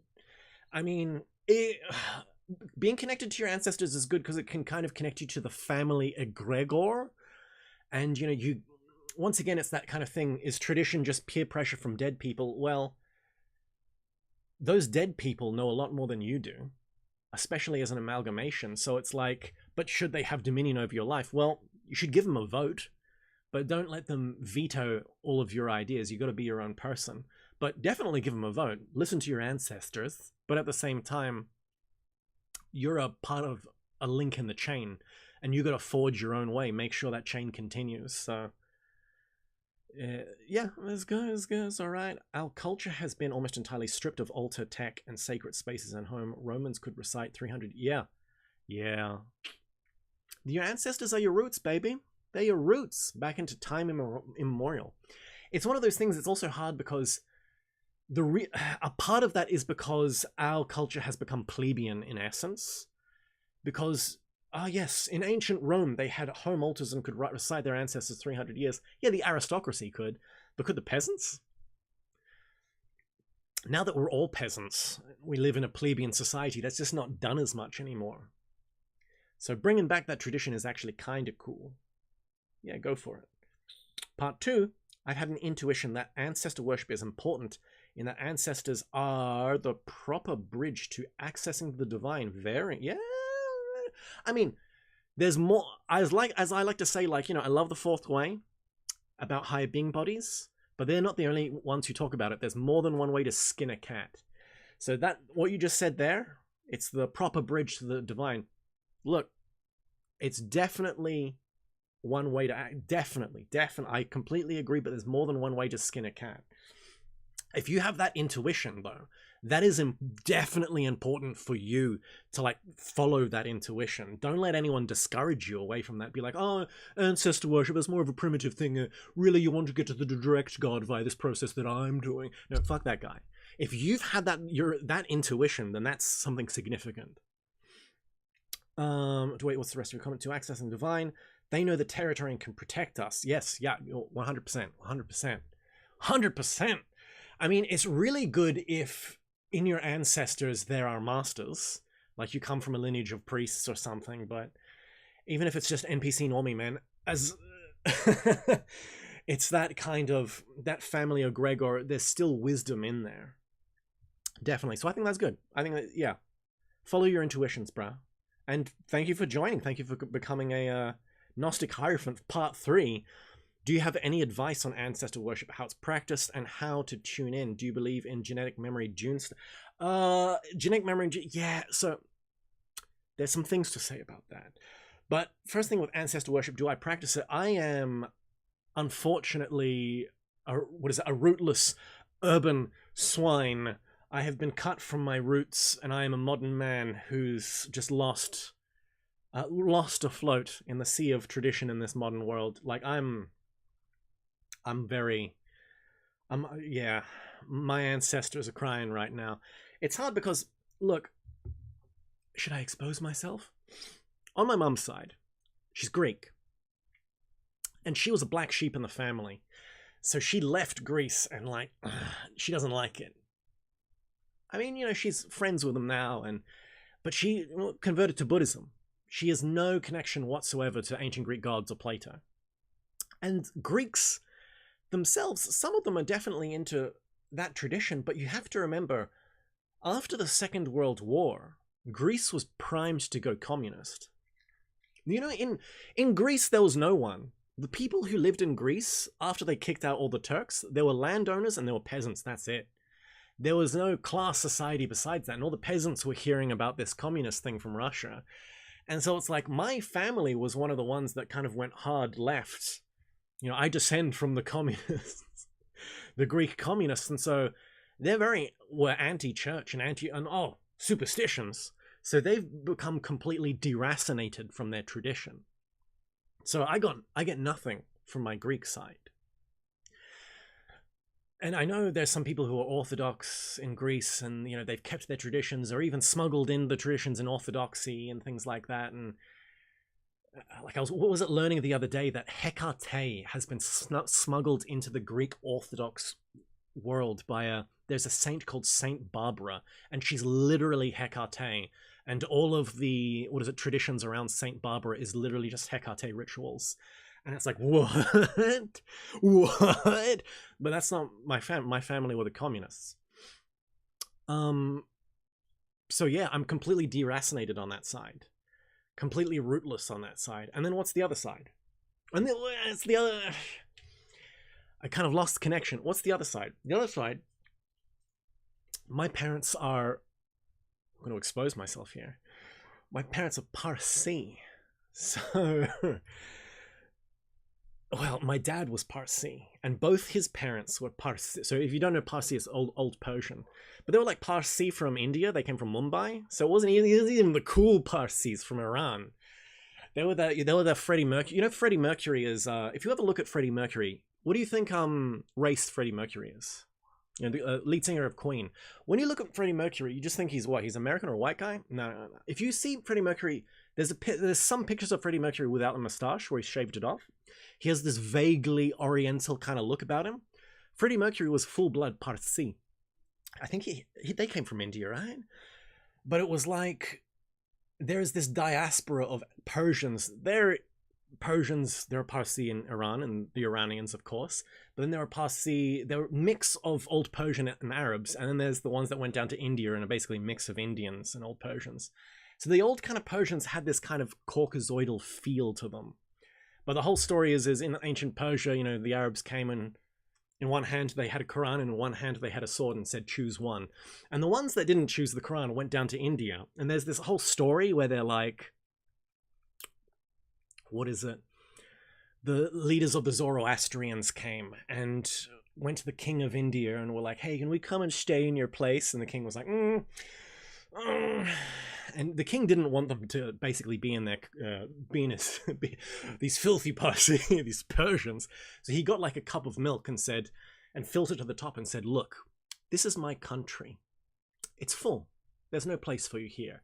And it said, this is the story, the leader of the sages, the Zoroastrians, walked forward to the king and put out a hand of sugar and dropped the sugar in the milk, the bowl of milk or the cup of milk. And sugar dissolves in milk, so it didn't overflow. And the Zoroastrian sage just looked like Giga Chad looked the king in the eye and just said, and this is my people. And the king was so impressed that he basically let the Parsis stay. So there's like a Zoroastrian community in India, and there's a Zoroastrian community in Iran, but they hate each other. It's like North and South Irish. Like the North Irish are like, those guys, they're not real Irish, you know. The Parsi in Iran are just like, those guys in India, they're not the real Parsi. And then the Parsis in India are like, oh, excuse us, we're the real... Anyway, why am I talking about this? My grandparents were from Mumbai, that's right. I'm a Pajit. I'm half...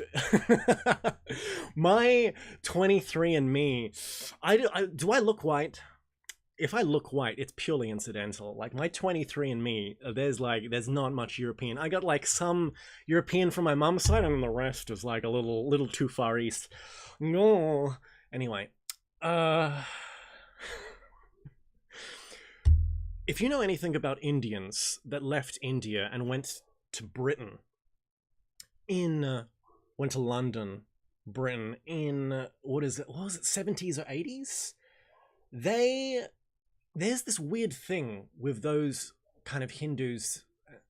They did not like Hindus, Zoroastrians, Sikhs, Punjabs. They did not like their own kind of tradition. They're still kind of holdover from, like, you know, the British Empire.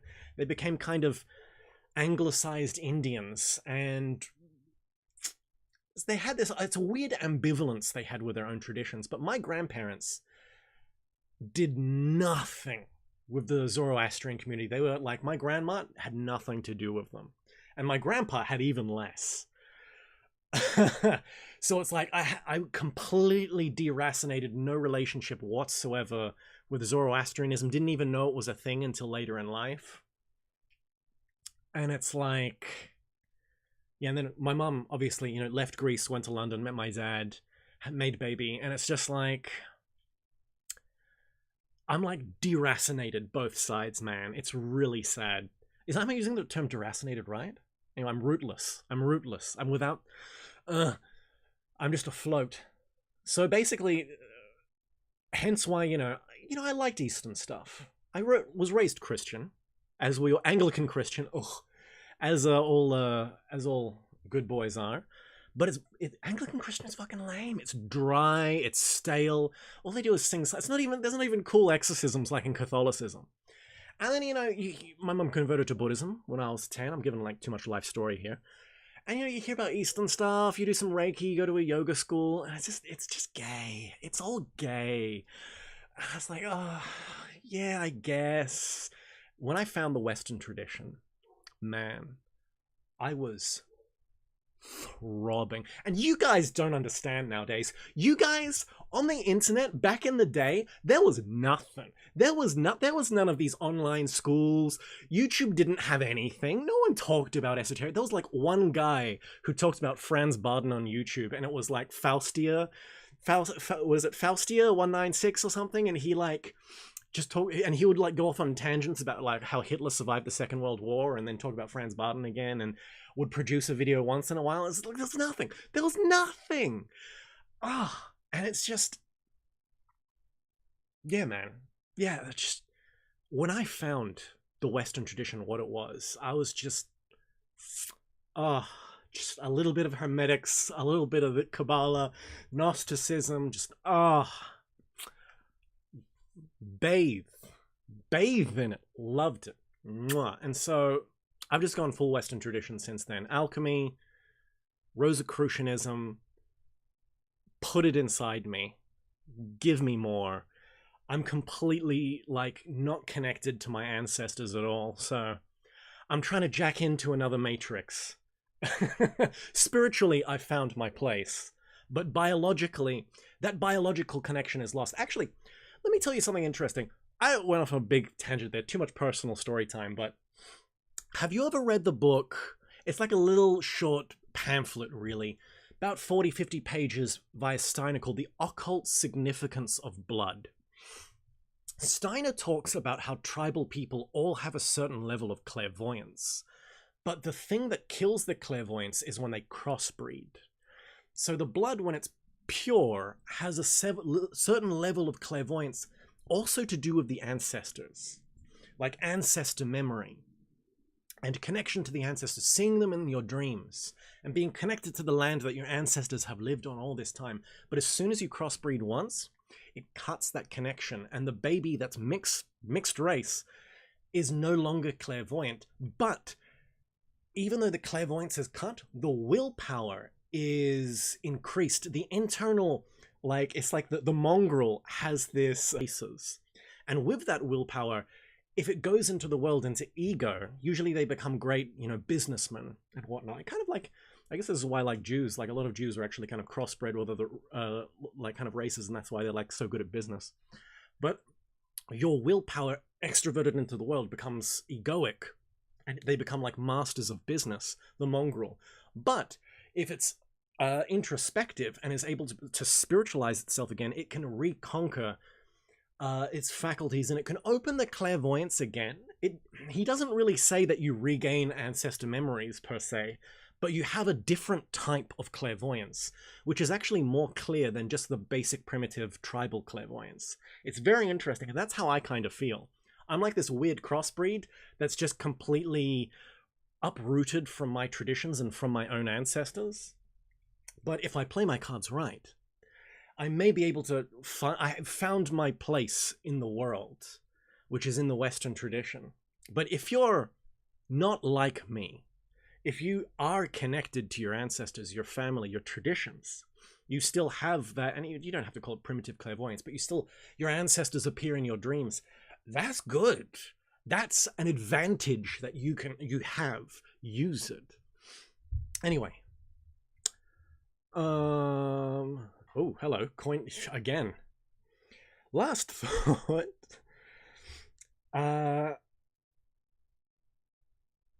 We might not know our ancestors, but they know us. Yeah, 100%. Can we open ourselves up to them as a collective? No. It has to, individually, you can open yourself up to your ancestors. I don't think you can get a collective group of... that's going to be a culture. You're looking for a cultural change. You want to create a Rosicrucian utopia or a neo-pagan utopia? That's more what you got to do if you want to open yourself collectively. And clear the access to us. Does this strengthen them in turn? I don't know if it strengthens them, but the connection is strengthened, definitely. Anyway. Now, Kimberly, Do you have any recommendations for intentional suffering and conscious labor? This is a Gurdjieff idea. Man, we are already 2 hours in. God diggity damn. What activities would you suggest? If it's going to suck, I want to make it count. So here's the thing about intentional suffering. I think this is a misnomer. Because a lot of people think intentional suffering and then they make people around them suffer. And like, oh, you don't like what I said? That's just your ego. I'm triggering your ego to make you suffer more. I'm helping you.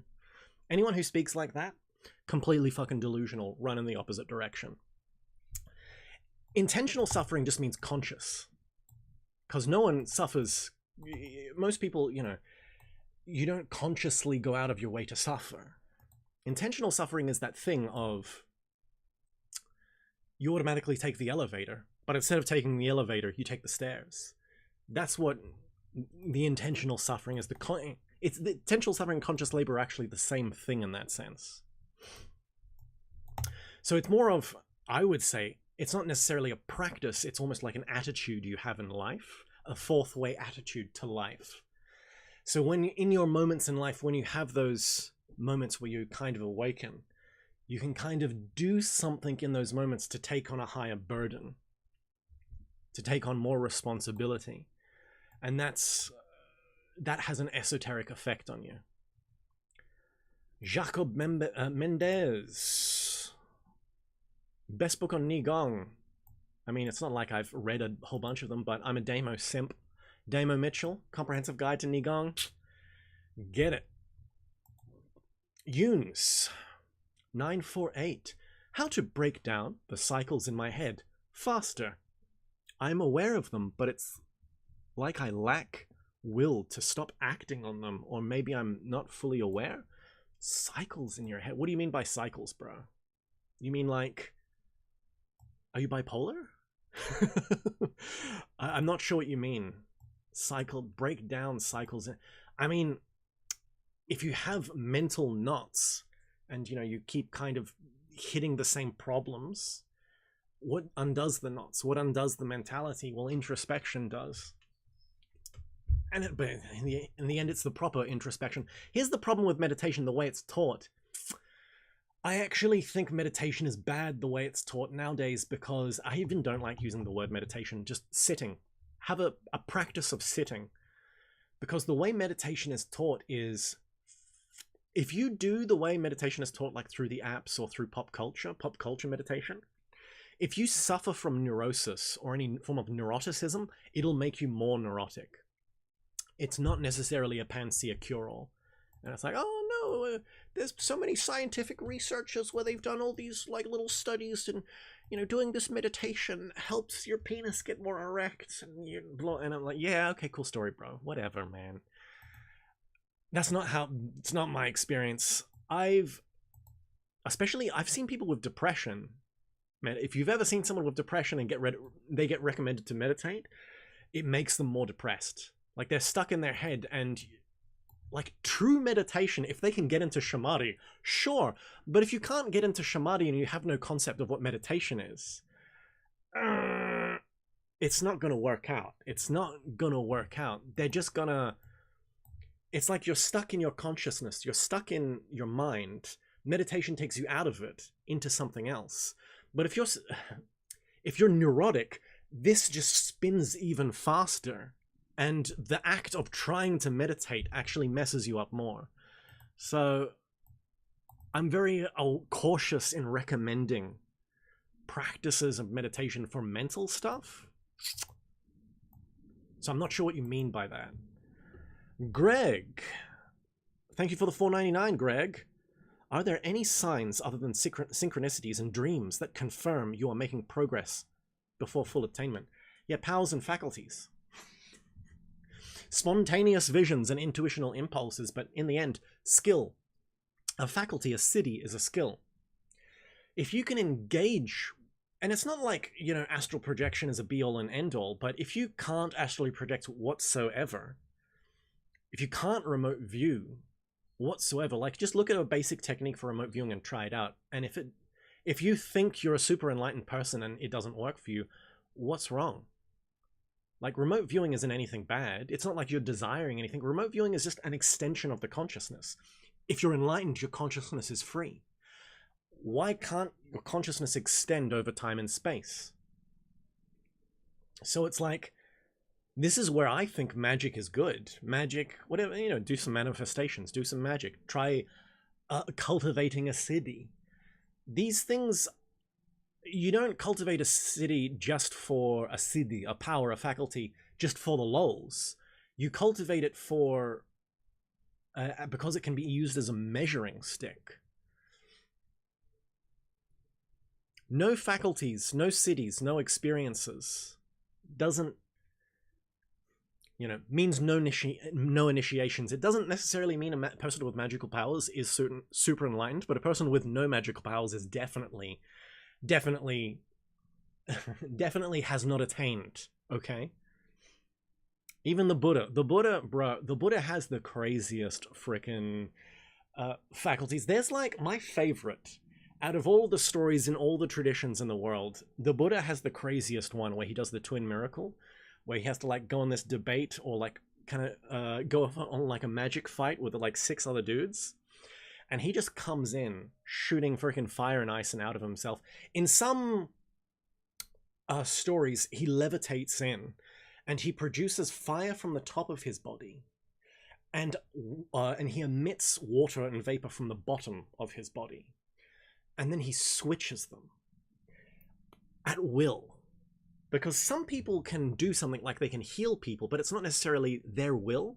It's almost like, you know, they do something and they kind of pray and it activates, the faculty activates and the healing happens. And some people can do it on will. They can choose to heal. It's connected to their will.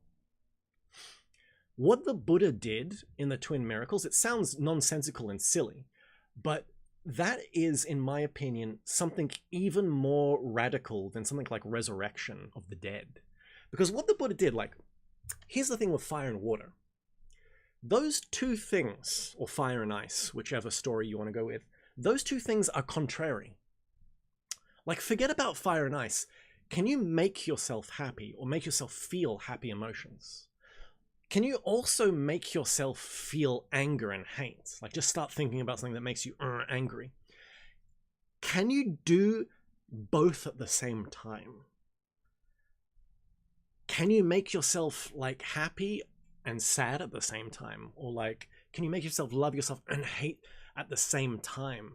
And have them both at the same time and even localize them in parts of your body and then with will switch them? Like, I'm sure you can make yourself angry. And I'm sure you can kind of cultivate and make yourself feel better. But can you do both at the same time and switch them at will? It's like, this is just to kind of give you an idea about how freaking crazy that, like, the twin miracles of the Buddha is, where he just like shoots fire and ice out of himself while levitating. It's like, actually, if you actually understand the mechanics of how faculties work, it's like that demonstration is insane, is absolutely insane. Like, you know, the Christ who walked on water and like resurrected the dead. Resurrection of the dead's like hardcore. Don't get me wrong, but I don't know. There's something about that like twin miracle of the Buddha that just like makes me go like, that's my number one. That's my number one. If I like had to tier rank like miracles, I'd put like that at the top, man. For real, for real. I hope I answered your question. Wait. Fine free. Do you like shaving your head? Thoughts on magic properties of head hair? Do I like shaving my head? Hair has always looked gay on me. If I like maybe I should like post a picture of, I'll post a picture of myself after this when I was like 19 and I had long hair. I fucking hated my hair, always. When I was a kid, I hated my hair. When I was like in my teens, I hated my hair. Even in my 20s, when I was shaving it and trying to do things, I hated my hair. And I was always like, should I just go bald? And everyone was like, no, don't do it. And then one day I just fucking did it. And everyone was like, oh, looks all right. And I'm like, thank God. I actually hated my hair. Hated it when it was long. It didn't look good when it was short. So do I like shaving my head? Yeah, I guess. I mean, I like my head shaved. Thoughts on magic. properties of magic hair, yeah. I mean, some people say it has like a magical property, like it's an antenna, but there's also the whole thing of your hair has a bit of your etheric vital energy in it, hence why it's like you get a piece of a person's hair and you tie it to a doll, and via magnetic affinity you can do things to a doll and it will have an effect on the person because it's their etheric body is still there. So you're attacking the person's etheric body, and because it's still kind of attached to them via the ether, it will affect them through the ether, and a sickness will descend into them from the ether into their physical body. That's the whole kind of ritual aspect of hair. And then maybe even burning the hair, it's technically like life force. So it's like you could offer like a, you know, lock of your hair in like a ritual or something. That's why that hair matters kind of thing. It's like, you know, it has esoteric aspects. Hair has esoteric aspects because it's something you can take off yourself and you still live. And it's not like practical. Like it's not like you need to cut off your finger or give blood. It's hair has a vital constituent in it. Greg, for another $5. Thank you. Step 1, Monroe Institutes. Step 2, Avatar: Last Airbender. Yeah, yeah. That's one kind of way to measure progress. In the end, you know, one standard is also, what is it? The 3 types of knowledge. Secrets of nature, knowledge of higher worlds, and the interior divinity. How much do you know of the secrets of nature? Can you communicate with elementals? How much do you know about higher worlds that you've experienced and you can say for certain, like you've been into the astral, or you've actually intuited some understanding of like the cosmic octaves and rays through your studies and contemplation? You had like a burst in the meditation. You have some understanding of like the higher worlds. So secrets of nature, higher worlds, and interior divinity, holy guardian angel. Can you connect to your internal divinity? Like, can you gain knowledge that way? Or maybe even memories of past lives could be either a 4th one or maybe connected to the interior divinity. But the 3 types of esoteric knowledge, like how much of that do you have? How much of that do you have? That can be another litmus test for your stages on the esoteric path or process. Oogly Boogly asks, how does one find peace? The fastest as opposed to any esoteric state of enlightenment. Okay, all right, let me just say that without the German accent. How does one find peace the fastest as opposed to any esoteric state of enlightenment? So you're not after an esoteric state of enlightenment, you're just after peace or bliss. Take cocaine. I don't take opium. Opium would be better, I guess. If you're not after esoteric state or enlightenment, I've got nothing to give you. People who seek bliss or peace fall into delusion. People who seek truth get peace and bliss added onto them. The Random Hermit asks, can you succinctly explain self-remembering and how to achieve it? This feels like an extraordinarily important aspect of any kind of spiritual work that gets looked over for being too nebulous. This is the most important question. We are over 2 hours in, and this is going to be literally another hour explanation. So I'm gonna come back to that. Fat Joe 11, your take on Zoroastrianism? It's good. It's good. AQL family? AQIL family? Aquil family. How do you categorize Satanism based on philosophy? I would also like to see you try to create a satanic belief based on the Abrahamic frame without the edgy stuff. I don't think you can have a satanic belief based on the Abrahamic religion that's not filled with edgy stuff. So Satanism based on philosophy, true Satanism based on philosophy would just be a type of materialism. So the ultimate materialistic philosophy would either be vulgar materialism or base materialism by George Bataille. But even George Bataille's base materialism still bends back on itself and becomes esoteric. So, you know, do what you got to do. Satanism and Luciferianism are different in my mind. Luciferianism is just antinomianism, Gnosticism. It's just Lucifer is the light bringer. Lucifer brings enlightenment. Lucifer's the good guy. He descends via rebellion to help us in the world that we're in. He aids us in ascent. He is Prometheus, Lucifer Prometheus. He brings us light. Can we become intoxicated and burn ourselves? Hell yeah, but that's a part of the challenge, baby. So Luciferianism implies some kind of spirituality.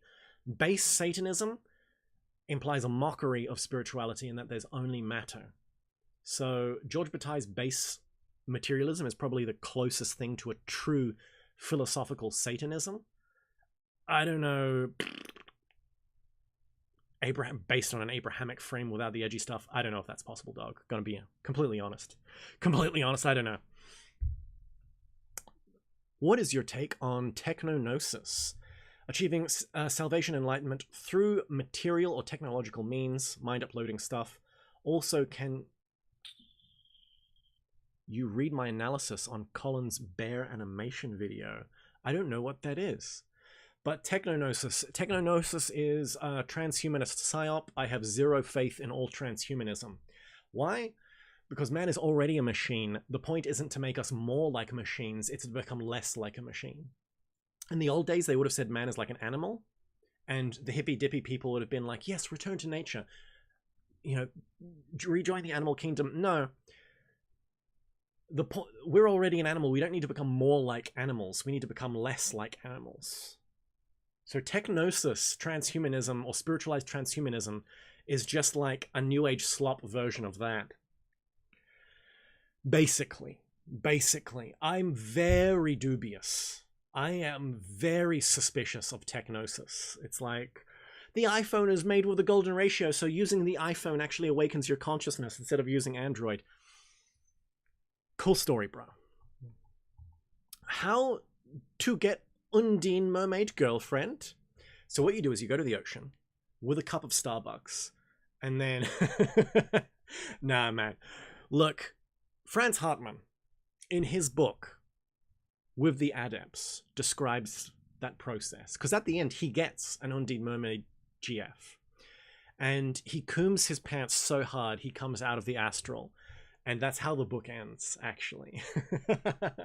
So just follow Franz Hartmann, With the Adepts, read the book. That's how you get it, baby. That's how you get it. Starbucks not included. Noble Exile, I've heard many say that all roads lead to the same mountain, but I'm concerned that some paths lead to dissolution and others to crystallization. Is this true? The paths that lead to dissolution are just half paths, to be honest, bro. I flippity-floppitied. I have different perspectives on this now and then, but at the moment, my opinion has changed on this, and it may change again. But at the moment, my opinion is that the wet and the dry path are actually the same path. It's the wet comes first, and then the dry path, the fiery, is the major mysteries that come later.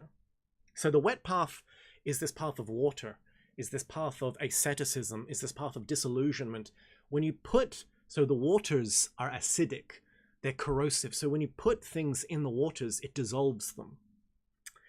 It's said this is wrong, but it's just a framework that some people have said in the past. The difference between the East and the West. In the West, the whole point is to make man reverse himself to the point before the fall and then do a higher work. In the East, the process was to reverse man to before creation, which is not really true. Esoteric Buddhism, you got dharmakayas and crystallizations and esoteric bodies and blah, blah, blah, blah, blah. Cool. But nonetheless, there are paths that are pure dissolution, and they go into an extreme form of dissolution. Sure, they're still valuable. You can still learn from them. But there'll be a point where you need to go beyond that, because you dissolve and then you coagulate. Solve et coagula. It's more... So yeah, I've heard that all roads lead to the same mountain. And what I should say is that mountain has many paths on it. At first, because a mountain's base is wide and there are many access points and trails that you can use to go up the mountain. But at a point, all of the paths intersect into one because there's not enough space. The mountain reaches an apex, so that all paths become one in the end. That's what I'll say to that. Hopefully that answers your question. I've heard many say that nobody Davoid is being psychic clairvoyant superior from being a wizard. No. I mean, what do you mean by that? Do you mean you're just an innate clairvoyant? And then, like, because there are people who aren't clairvoyant, but then they do ceremonial magic. And then there are people who are clairvoyant, but then they don't do any magic. And then there are adepts that are basically the full wizards that have clairvoyance and do ceremonial magic. That's the way I see that. I feel that having psi abilities is the most powerful thing on the universe because you're the reality bender on your own. Yeah, I agree. You're not relying on another spirit to do it. It's your own internal development that allows you to do it. So it's like you're not working on like a talisman for good luck. You yourself are the talisman. You just do stuff without the help of outside demons, etc. Witchcraft. Yep, I agree. Well, witchcraft is just magic for children, which is related with the ego. I mean, but yeah, a lot of low magic is just, and that's why I don't like the magic is just the transformation of the world in accordance with your will. I actually really don't like that definition of magic because it's just my subjective world is oppressing the objective world. In other words, I want this to happen over there, so I push button and that happen, or I push button, in other words, I will, and then something over there happen. It's saying I will for something and then it happens is the same for saying I push button and then it happens. It's just reducing a magic to a kind of a materialist technology. And a lot of people who are egoic just go into low magic and that's good for them. I'm sure they're happy. Doesn't get you nowhere. Yeah, and it treats spirituality as a spiritual ATM. It's I do ritual, I get thing. There's no internal transformation of self. Nowhere as it only manifests in the physical world and depending on the... Yeah, I agree. I agree, nobody. And Lucien Caron. Also, what are your thoughts on manifestation? In particular, what do you think of Neville Goddard? I'm one man. I'm just one man. I can't read everything. But Neville Goddard, out of all of the manifestation people, seems like a Giga Chad. Now, here's the thing, my take on manifestation.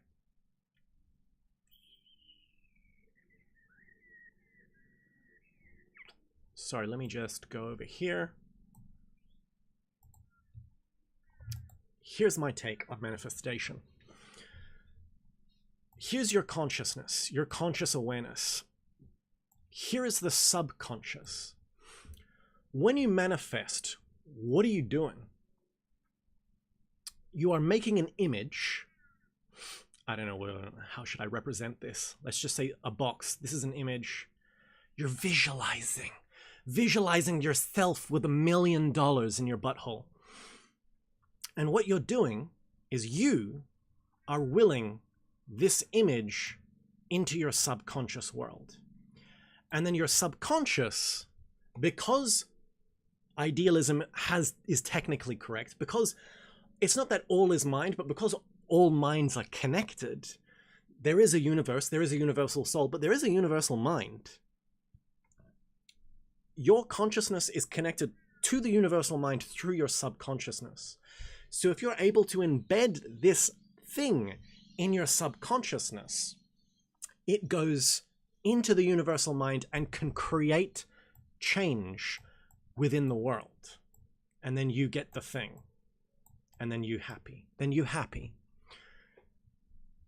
Why does it work for some people and not work for others? For some people, manifestation is a game of will. Like, you know, the business bros who look in a mirror and they're like crypto guys and they're like, yes, I'm going to manifest $1 million. You're the best. And it's like affirmations, daily affirmations in the mirror.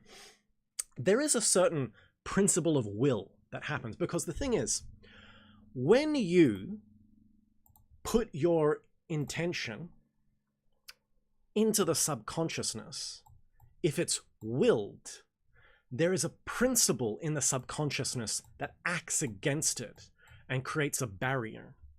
This is why you can't normally just will things. There's something against you that creates resistance. It's an introverted will within your subconsciousness, and some people are able to overpower it. Like there's a in the business world, there's an example where people who are in sales will say something like, you got to keep making cold calls, keep making cold calls, you keep making cold calls, and you get nothing. You get nothing a week, 2 weeks, 3 weeks, you make nothing. And then on the 4th week, someone calls you and you make a sale that's so big, it makes up for the entire quarter. And here's the thing. If you had never made those cold calls, that guy would have never called you. That's the principle. It's like, you get to, even though it's not a direct line to success, you got to keep these efforts of trying. We're going to do it. We're going to get the sale. We're going to get the sale. And then eventually something like punches through and breaks through. Manifestation, real manifestation, bypasses this with imagination. So instead of doing a pure will, you use an image and you smuggle that image into your subconscious via visualization. That's why real manifestation people will give you some kind of technique, like sit down and get a little sleepy, because what happens when you go to sleep? Your subconscious opens up, the door to the subconscious, get a little sleepy. Or they'll say, you know, do your affirmations before bed. You're lying in bed, and as you're going to sleep, you do the, this is what's happening. You're smuggling the will. You're not going direct will into it. You're basically, yeah. And so another guy's saying, so sigils. Sigil magic is literally manifestations, is literally just manifestation for like, it's just manifestation with extra steps. You're just adding ceremonial magic onto manifestation. So you're smuggling your will into the subconsciousness via an image. Now, that's good. I think it works. Esoterically, it shows that it works. It shows that there's a mechanic that works. What's my problem with manifestation and why I don't do it? Schopenhauer, when he talks about the will, he says something. He says something like, there's a bit in Schopenhauer's doctrine where he talks about, and he says, the will can will anything, but the will can't will the will. What? And you hear that and you go like, what? Mother freaking philosophers, what do you mean? But he gives an example for this, and he says the will can't will the will. And he gives an example, and he says, imagine a guy who's put in jail unjustly. Now, I can't remember the exact example, I'm just paraphrasing, but he says, imagine you're in jail and it's unjust. Like your wife betrayed you, your best friend betrayed you, they framed you, so you're in there, you're in justice. The injustice you felt while you're in jail. Schopenhauer says, if the will could will the will, that person in that jail cell could will themselves to want to be in jail for the rest of their lives and just be in bliss the entire time. That's what life would be like if the will could will the will. Now, when I read that, I immediately thought one thing. I thought, I bet the Buddha could do that. And so there's this thing. There is a will in your subconsciousness, and there's this little will. But what's the subconsciousness and what's the consciousness? Isn't it the same thing? There's just some arbitrary bifurcation. This is where initiation comes in. An initiate is someone who doesn't do manifestation techniques per se. An initiate is just someone who can technically manifest off the cuff. They don't need sigil magic. They don't need ceremonies. Franz Barton says, you know, you do all these ceremonies, but then the real magician is someone who just stands out in the night under the stars and just does real magic. There's a secret third thing has been created. Instead of consciousness and subconsciousness, in the in-between, the in-betwixt, something has breached, has individuated, and a land between the subconsciousness and the consciousness has been created. And you're able You don't need to do visualizations to bypass the subconscious. You don't need to willpower through it, because the consciousness and the subconsciousness have reconciled. The conjunctio of the alchemists, like the broken sword in King Arthur, there's two parts of the broken sword. You're bifurcated, your consciousness is bifurcated. The conjunctio of the alchemist happens and the sword is repaired. The consciousness and the subconsciousness have combined. This is initiation. This is what the initiates are looking for. So do manifestation, do sigil magic, do magic. But initiation is different. It's something that leads beyond that. And yeah, there's a lot to say about that. There's a lot to say about that, and there's a lot to say about the good old manifestation people. At times they breach into pardon me. At times, manifestation people breach into cringy new age stuff and also ignore human suffering. Just visualize. You're just thinking wrong. Oh, you need more money. You're just trapped in your mental prison and you'll be able to get what you want. Just visualize. Oh, really? So that kid in Africa who's starving on the ground, that all they need to do is visualize food and food will come. There is a level. Oh my, it's getting dusty in here. There is a level of New Age slop manifestation where they just ignore the suffering, the true suffering of the world. But nonetheless, there is a truth to manifestation, and it can play a role in your development. Now, what was that last question? This is the big one, baby. This is the big one. Where is he? Where is he? Can you succinctly explain self-remembering? Okay, baby. This will be the last question. Let's go. Let's go. So, you all want to know what self-remembering is. First thing, let's lay the foundation. In the fourth way, there are two things. Self-observation and self-remembering. These two things are not the same. They are completely different. What are they? Why are they different? What's the difference? And this is one question I say, if you want to go into the world of the fourth way and you think your fourth way teacher is dodgy, ask them this question. What's the difference between self-remembering and self-observation? It's the best one. Now, here's how I would answer that question. So self-observation has to do with, I'll just do it down here, has to do with the human machine. The H&M. Human machine dictates that you have different cylinders within you. Intellect, you have your emotion, you got your motor functions, and you got instinct, baby. And you can also say you've got your sexual cylinder and you've got the higher cylinders, but let's just stick with these. And self-observation is the act of, I'm going to draw an eye here. I'm such a good artist with this. Self-observation is you got this eye and the eye is looking down. The eye is observing. The eye is observing the human machine. This is what self-observation is doing, and this is what it renders.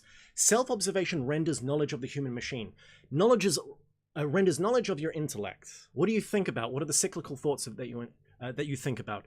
Emotions. Are you an emotional person? What emotions do you feel? What emotions arise during your day? What's the interconnectedness between your intellect and your emotions? What about your motor cylinder? Your motor cylinder, your tension, how much tension, how your body position sits. Is your spine straight? When you walk, do you have your shoulders back and your chest out, Jordan Peterson style? Instinct is everything inside your body. So your heating, your internal heating, your blood pressure, your flavor, like what food you likes, because that's impacting the flavor, and the enjoyment you get from the different flavors is an instinctual thing. So it's like all these different things are interconnected. And self-observation is rendering knowledge of something. It's rendering knowledge of your persona. Or as the Gurdjieffians would put it, let me just go add another one, chief feature, which renders knowledge of your persona. Persona mentioned, your mask. Your personality. Your personality is a construct. Your personality is the daughter of time. Your personality is what? It's your biological hereditary makeup combined with society, combined with social pressures, the friend group that you have, and also zodiacal, more esoteric things like zodiacal energies impacting you. That's what your persona is made out of. And fundamentally, via studying the human machine and its cylinders, via studying the functioning of your human machine, it renders the knowledge of specifically the makeup of the persona. Okay, cool. So what's self-remembering? Self-remembering is built on the back of a completely different teaching, not the human machine, but on the division between personality versus essence. So what's your essence? Your essence is your little spark of life. The essence is the thing in you that's perennial. The essence in you is the thing that goes from life to life to life, okay? The personality is created in this life. The essence is the immortal part of you. Now here's the thing. Self-remembering is not a technique.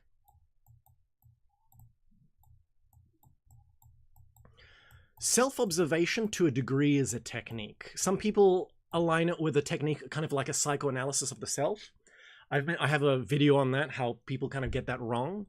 Self-observation really at its highest level is more akin to like clairvoyance, but instead of looking at auras outside, it's clairvoyance with the eye turned inwards. But self-remembering is not a technique.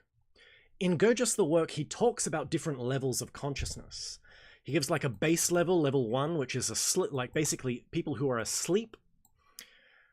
Level 2, which is people in just your normal everyday consciousness. I wrote W there for waking state, but I'll just call that the daily consciousness. And then 3, there is the awake state. And 4 is objective consciousness. Baby, that's where we all want to get, baby. Hell yeah. Objective conch. Now this third level of consciousness is awakening, but sometimes it's called self-remembering. Self-remembering is not a technique. Self-remembering is a level of consciousness or a state of consciousness or a state of being. Okay, cool. What do you do about that? How do you get into it? So you can get into a state of self-remembering with technique. It's just the whole point of that is to tell you self-remembering itself is not a technique. So it's people who talk and say, oh, I'm doing self-remembering now. I have problems with that. I have problems with those people. So the technique usually given is called divided attention. So the idea is you're a human. I'm going to draw a human body here. And there are objects in the world.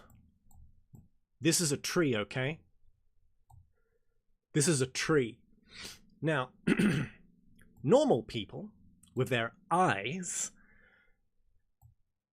see a tree, and that's it. What they don't see is the representation, the correspondent associations that arise within them.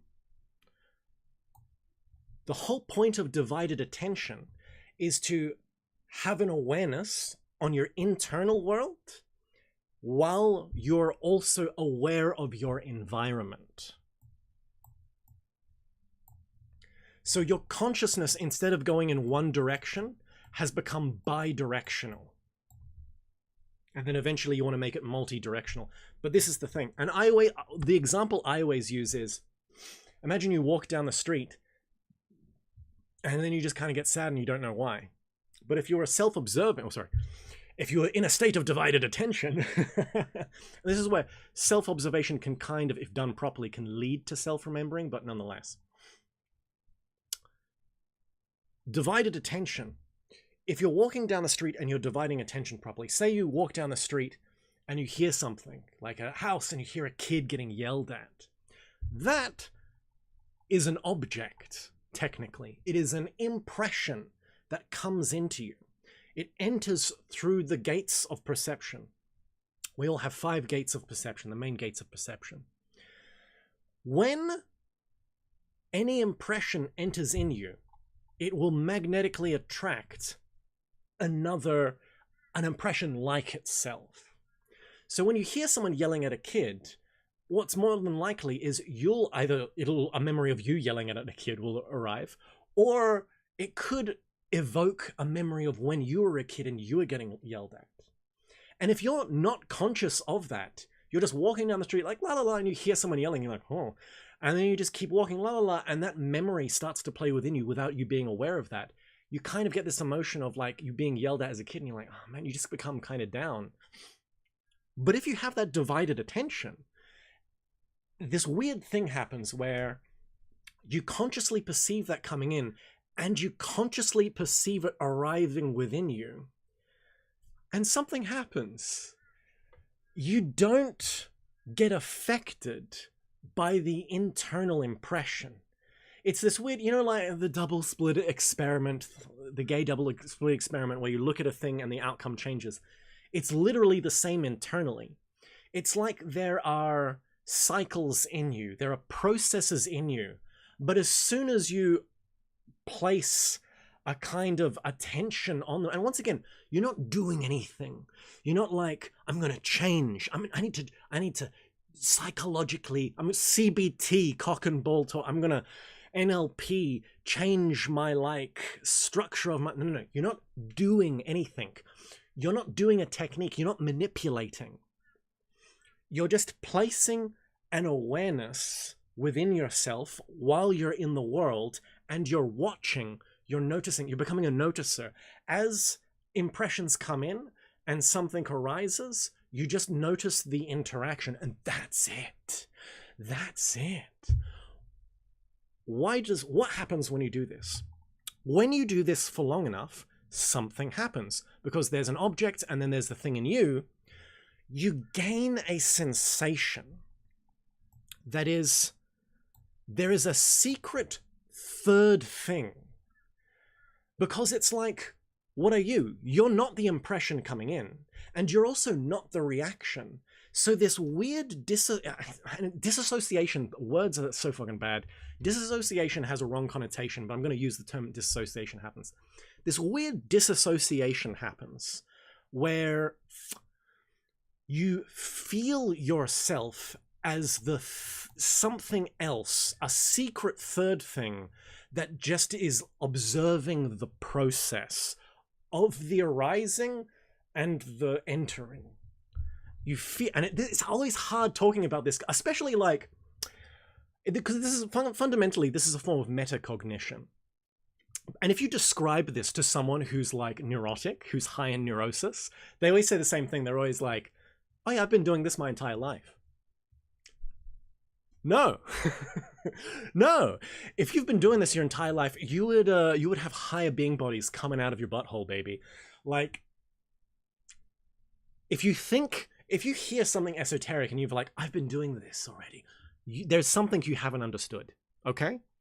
Because esoteric praxis is a cause, and if done long enough and properly with correct mode, it reaps an effect. An effect happens. So if you don't have the proper cause, you never get the effect. So if you see this or hear this and go, I've been doing this my entire life, and you don't get the effects that I'm about to talk about, then you haven't been doing it.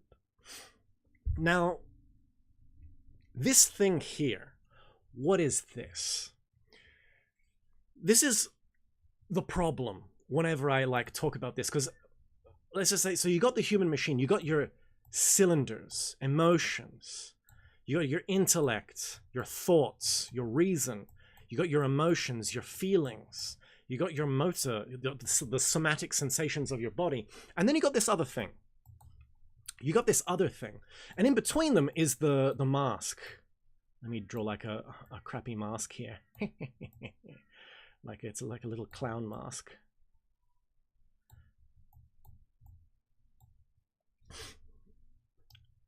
and then this is like the secret third thing. This is the thing, okay? All you're doing in self-remembering is sitting in this thing. The consciousness is becoming aware of itself, is self-realizing. It's like an eye that can see itself, or another example would be like, imagine a projector, a movie projector, but the light bends back and illuminates the projector. That's fundamentally what's happening. And when you kind of describe this, people like, oh yeah, but don't you fall into like an infinite regress? Like you think and then you think. It's like, no.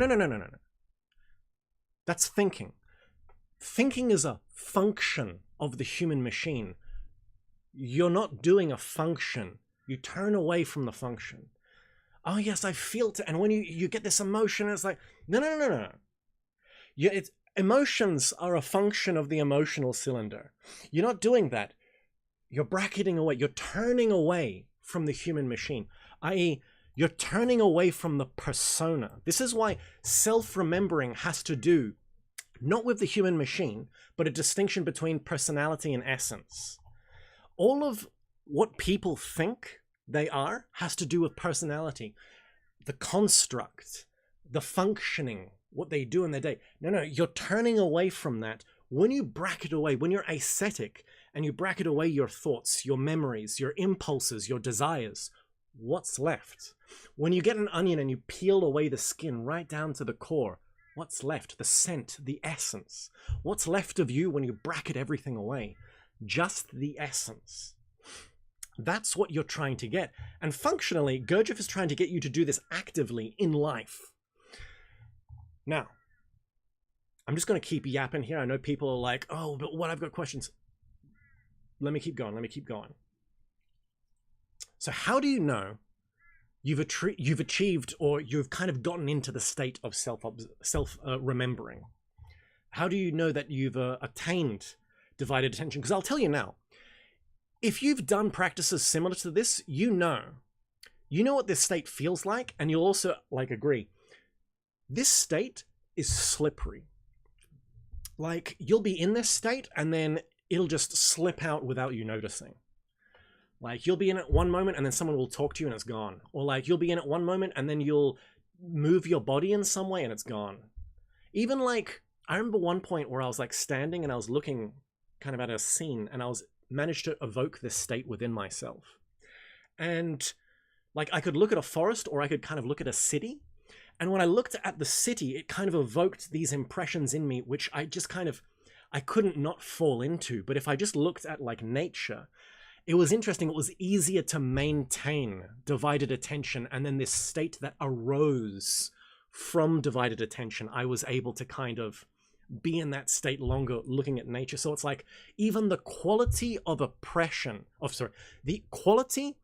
even the quality of the impression that comes in can affect, it can have an effect on like how this arises, how this state arises. Like, with your health, you can eat a packet of Lay's chips, or you can just like eat a nice, premium steak with some wine. You know what I'm talking about? Grass-fed baby. Now, it's slippery. Self-remembering is slippery. How do you know you're in a state of self-remembering? I'm going to describe something here. I call it... I'm spelling with a paintbrush, guys. Give me a break. The unique. This is my own concept. When you experience self-remembering, what is it like? Now, Ouspensky has this analogy in his book. When he talks about self-remembering, he said something like, the flavor of self-remembering is when you're a kid and you go to a place you've never been before. And you're in a new place. This... I really like this example because I know what he's talking about, but I've told this to people before and then they've been like, oh yeah, nostalgia. And it's like, no. No, oh yeah, I get it. Inner child. No. self-remembering is not nostalgia, and it's not your inner child. Well, I mean, anyway, it's your essence, which maybe in some very high levels of New Age slop you could equate to essence. Okay, what do I mean by the unique, this state? Have you ever done like a really long meditation session, and then something's happened, and you've had an experience, and it's not necessarily a visual experience, and it's not necessarily a somatic experience, and it's not necessarily something you've heard, but you've experienced something in your meditation that feels, you could call it kind of like bliss, but you know when you were a kid and you were happy? And then there was that point when you grew up and you're like, man, I'm not happy anymore. But remember, like when you were an adult and you remembered to a time when you were a kid and you were happy. This sounds really fucking weird. Also, drugs sometimes do this. I'm not a big user of drugs, but like taking LSD, once I remember this weird sensation of almost nostalgia, in the sense I was happy like I was when I was a kid, as if I was remembering memories of I was a kid, but there weren't any memories. There were memories that didn't exist. That's such a bad example, oh man. But if you get the gist of what I'm saying, there's this state that arises that's unique. If something is truly unique, how do you describe it? You can't, but your mind loves associating, so it'll associate anyway. What is the closest thing to something that is truly unique and can't be described? The closest thing is when you were a kid, when you were fresh on this earth, and you went to a new place that you'd never been before. It impacted your consciousness in a particular way. That's what Ouspensky is talking about. That's what Ouspensky is talking about. He's not talking about nostalgia. He's not talking about your inner child. He's talking about, and once again, it's not your mind, it's not your emotion, it's not your motor cylinder, it's not your persona. It's the impact, the stance that your consciousness was in when it was receiving an impression for the first time when you're a kid.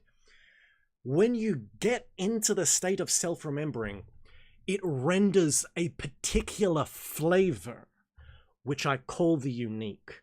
And if you've done this, you know exactly what I'm talking about. You know exactly what I'm talking about. And if you haven't done it, that's as best as I can describe it.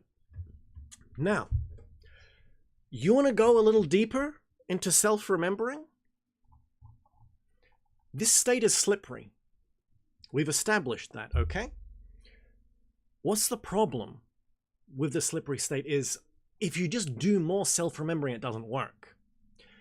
Now, things that may help you maintain self-remembering are sitting practice. Everyone should have a sitting practice at the beginning of the day and at the end of the day if you can. And there are sitting practices in the fourth way. There's one in particular in Search of the Miraculous where he talks about using your attention, and placing it on the nose, and then moving from the nose to the right thumb, and then to the right big toe, and then the left big toe, and then the left thumb, and then back to the nose. It's like you go through this cycle of attention. And it's like you're doing this practice to cultivate attention, so that when you're like in the world and you're trying to maintain your divided attention, it's not a mental activity. You're not fantasizing and thinking about what it would be like to self-remember. You're just doing divided attention naturally as you can. You're being as natural as you can. You're not trying to force a technique and manipulate things. You're being as natural as you can. And in that natural way, self-remembering is arising within you. You're cultivating a natural, effortless attention in your sitting practices. So sitting practice is good. The other thing you can do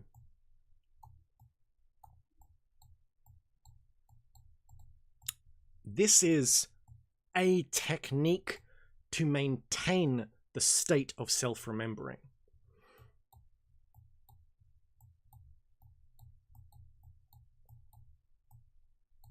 It's called rolling attention. So, now this is going to be hard to describe. when you're walking, say you're doing self-remembering. There's a sentence, doing self-remembering. Say you're in a state of self-remembering. You're in a shopping mall and you're walking down the shopping mall. What are you looking at? What's coming in? Shit tons of stuff's coming in, bro. And everything is calling for you. You want to, everything's calling you. Ads here, shops there, smells, you know, the women, babies and strollers crying, you know, like everything calls to your attention. You know, you go past a McDonald's and you're like, oh, maybe I should get it. Everything calls to you to react. What is rolling attention? So say you've managed to divide your attention and you're just looking at your internal reactions. One thing you can do, so this is the opposite of it when you're in meditation and you just focus on one thing. If you try to just focus on one thing in the world, everything's in a state of flux, everything's moving, it doesn't work. It doesn't work.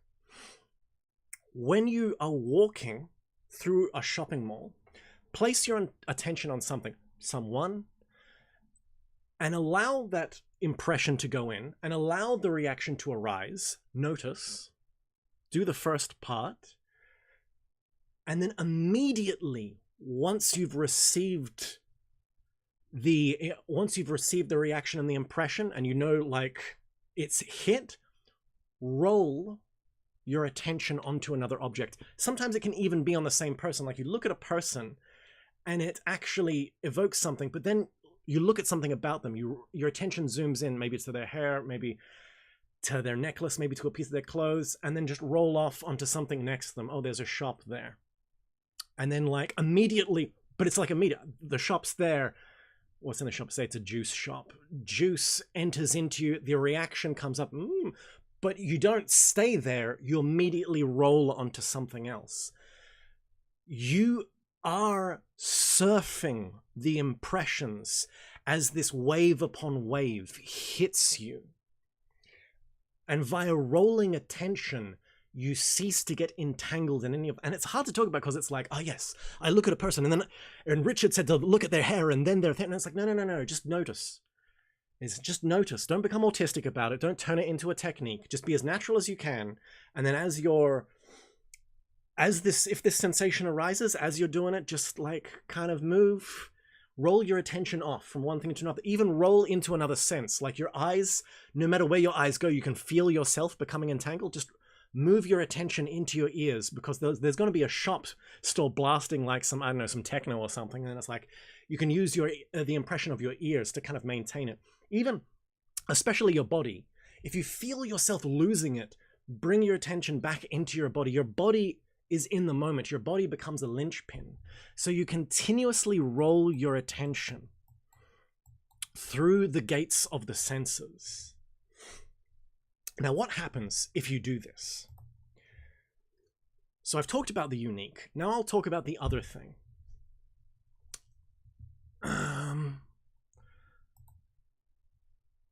We should add a heading. Get back in there.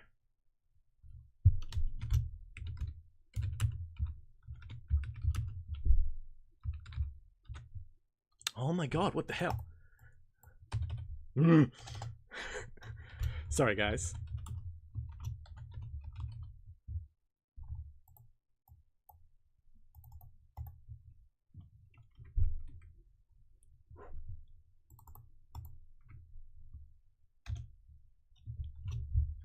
Phenomen... How do I spell phenomenological?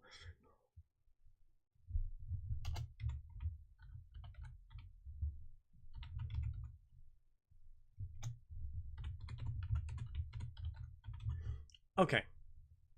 So. Let me put this up here. Let me get my little pen back.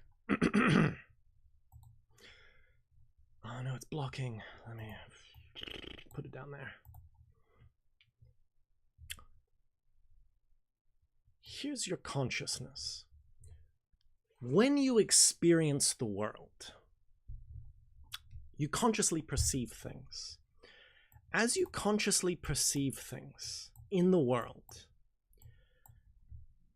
you filter out a lot of the impressions. So even though your consciousness extends as far as your eyes can see, as far as your ears can hear, the truth is you only experience this amount. Unless, you know, you particularly put your attention on your eye and then you see further than your normal field. But fundamentally, you filter things out because, you know, you got to filter. In this world, and this is intelligence. The person who's more intelligent filters more. Intelligence isn't just calculation or being good at memorizing. Intelligence is filtering. What differentiates a chess master from a normie is a chess master can filter out all of the bad moves, and so they don't need to calculate every single thing. It's instantaneous. They have a really strong filter. The problem of having a strong filter is it disconnects you from reality. This is why highly intellectual people can sometimes say the most retarded things. And it's also why highly intellectual people really struggle in work like this. Because in this work, you're not increasing the intellect, the filter. You're actually loosening the filter to allow the consciousness expanded and to experience the world. Hence, like, you know, great geniuses where they really were intellectually mighty, they had their biggest aha moments when their filter was loosened and they were dreaming or whatever. So it's like, we have this filter on us. What happens when you start self-remembering? You start self-remembering, you feel the unique, so you know it's working. You feel what I mentioned, divided attention. You know, it's slippery, you do rolling attention, you maintain it. As you do it, as you maintain all of this, what happens is,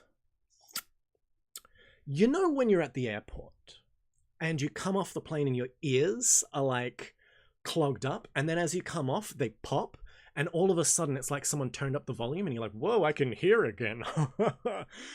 You know that experience?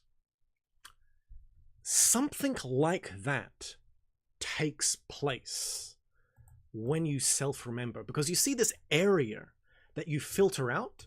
When you self-remember properly, the filter loosens and the area actually expands. So I'm not saying when you self-remember your ears pop. I'm saying if you self-remember properly and you're maintaining it properly, one of the one of the effects is your conscious area expands and more impressions come in. So it's not that your ears have popped, but it's as if your ears have popped, and you just notice things that you wouldn't notice normally. You notice more noise than normally. You notice things have more color than they do more normally. You just kind of know, I don't know, you know, it's hard. It's almost close to an aesthetic sense, but I don't want to connect this to anything, because then it's like, yes, cultivate the aesthetic sense. And it's like, no. You're not you're not creating a technique. Don't get autistic about it.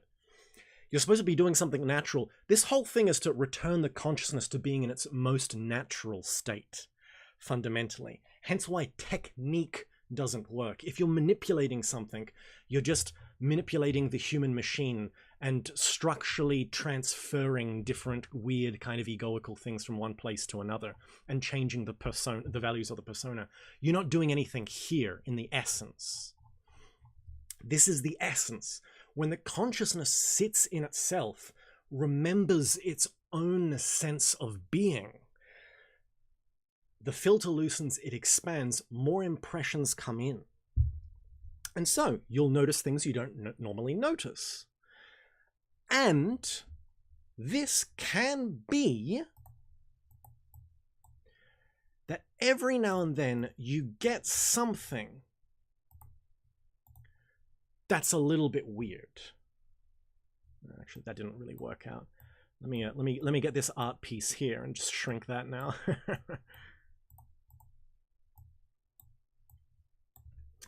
If you maintain a level of self-remembering long enough, you know, you're in the state of the unique, you've done rolling attention, and your consciousness, the filter has loosened and your consciousness has expanded, naturally things will happen.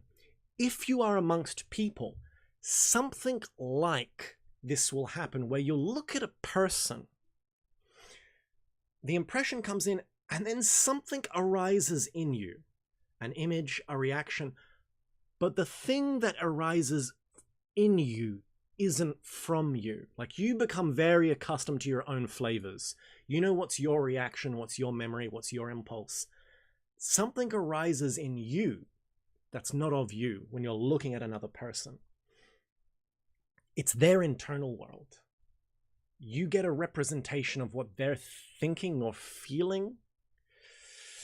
And I don't want to say it's like you gain telepathy at this point. And I'm not saying that I'm telepathic at all. I'm just saying it's like, if you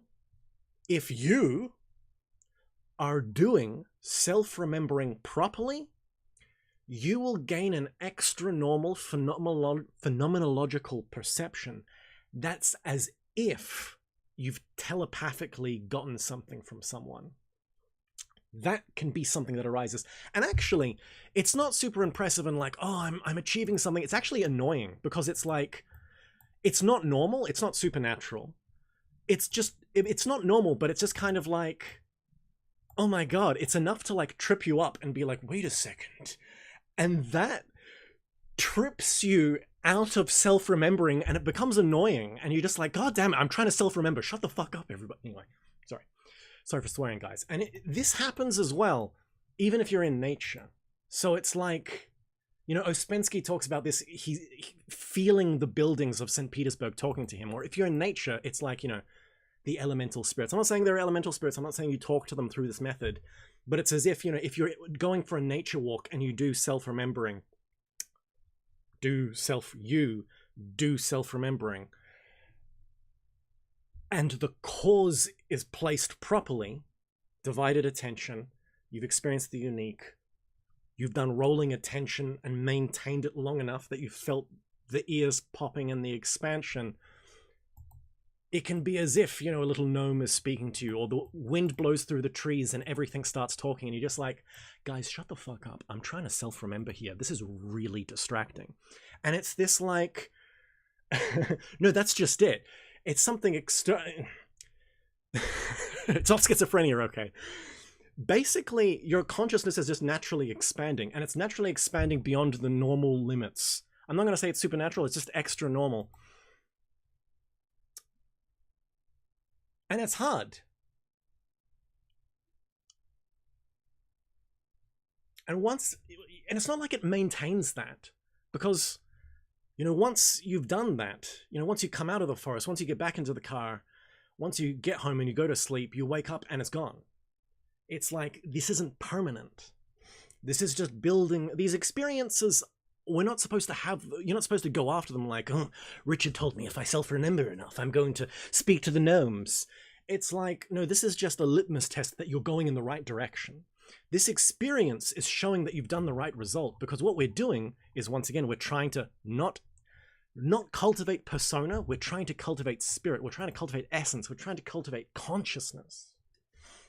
This thing here, you could say this self-remembering that we go through is almost like an equivalent for samadhi. But samadhi is dead water samadhi. If the gong goes off and you get up and samadhi ends, that's dead water samadhi. That's not real samadhi. What you want is river-like samadhi. And this is the thing that everyone gets wrong. It's not about self-realization. It's about self-actualization. You self-realize and then you go, wow, and then you come out of the experience and it's over. What you want is something, you know, dependent origination. Everything is dependent on everything else. Well, what's independent? What's truly independent? There is something that's truly independent, but if it's truly independent, then it's not the thing you experience in meditation, because when the gong goes off, it ends. Therefore, the so-called experience you had in meditation, the so-called samadhi you had, was dependent on your practice. What all of this is doing is it's giving us a flavor of the other side, and we're trying to pull that in. We're getting a flavor of this, and we're trying to actualize it and pull it into the persona, pull it in to the functioning of the human machine. Because usually the human machine acts how? Your ideas are given to you. Your emotions are just copied off of your friends and family. Your motor functions and what you do in life is copied off of society and bound by society. All of the content of all of your cylinders in your human machine has arrived from an external place, most of it. Through internal practice, through self-remembering, you're trying to pull in a solar force into your human machine and reorganize your human machine into something else. This is Park Dog being duty.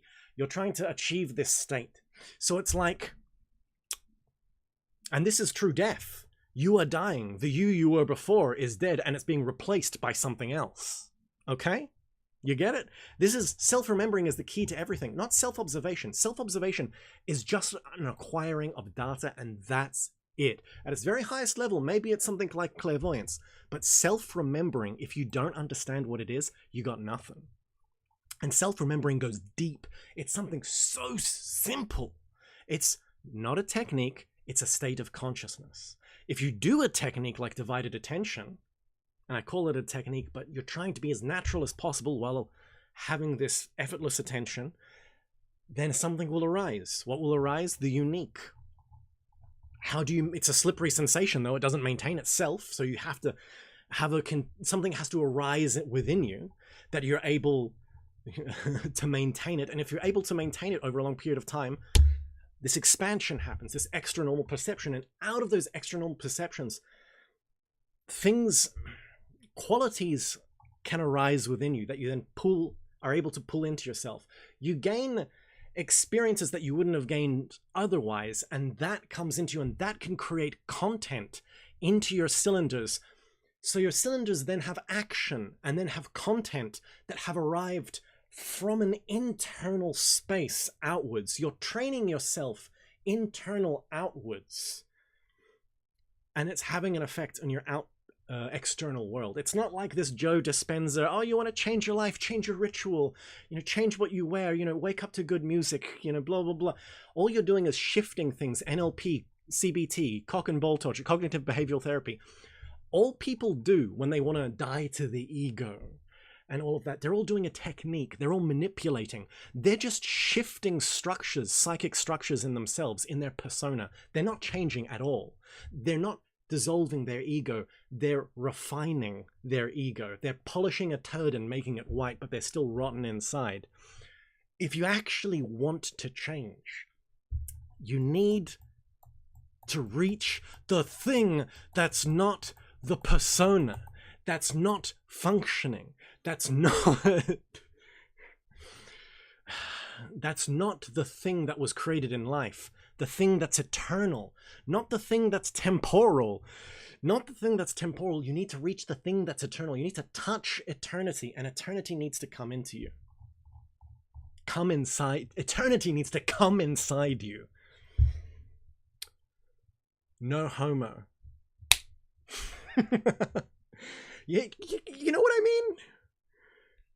You know what I mean? Did I make sense? I think that's all I got to say about self-remembering. And that's as far as I've gotten with self-remembering. I've actually never been trained by a fourth way person. Like, I don't come from a fourth way lineage. I came from like another lineage, and then I like read fourth way stuff and was like, this is amazing, and just added it into my work. And it has had a profound effect. To a degree, let me tell you a story. You know where I got this technique? I got the technique of rolling attention from a friend. So I met my friend at a high school. He was working at a private school for boys. Everyone was wearing blazers. And I walked in and I was going to meet him, and it was just after class. And class had finished. And he was talking to a student.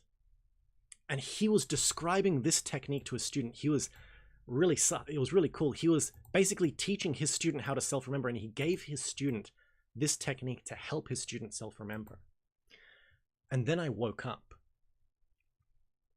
I had been bumping my head against a wall for so long, doing this techniques, that eventually something crystallized in my subconscious, and that arose within me and was represented to me through a dream. My own subconscious taught me a technique to help me get through my own block with self-remembering. not all dreams are good. In fact, most dreams are trash. And even dreams that are like, seem esoteric, oftentimes are not. That was one of the few dreams where I was like, oh my God, bro, subconscious came in clutch and gave me some good advice. And that can happen to all of us, or anyone. So that's as far as I got. If you're in the fourth way and you thought everything I said was trash, please tell me so I can adjust myself and find myself in my way. But this is the base of the fourth way. Everything that I've said, to separatio of the alchemists, you separate so that you can be in the essence, develop the essence, and then the conjunctio, bring the essence back in, and then develop the person. That's self-realization and self-actualization. That's the work, and that's the base, the basic part of the work. Before you deal with higher cylinders and crystallizing higher being bodies, this is the thing you actually have to master. Okay?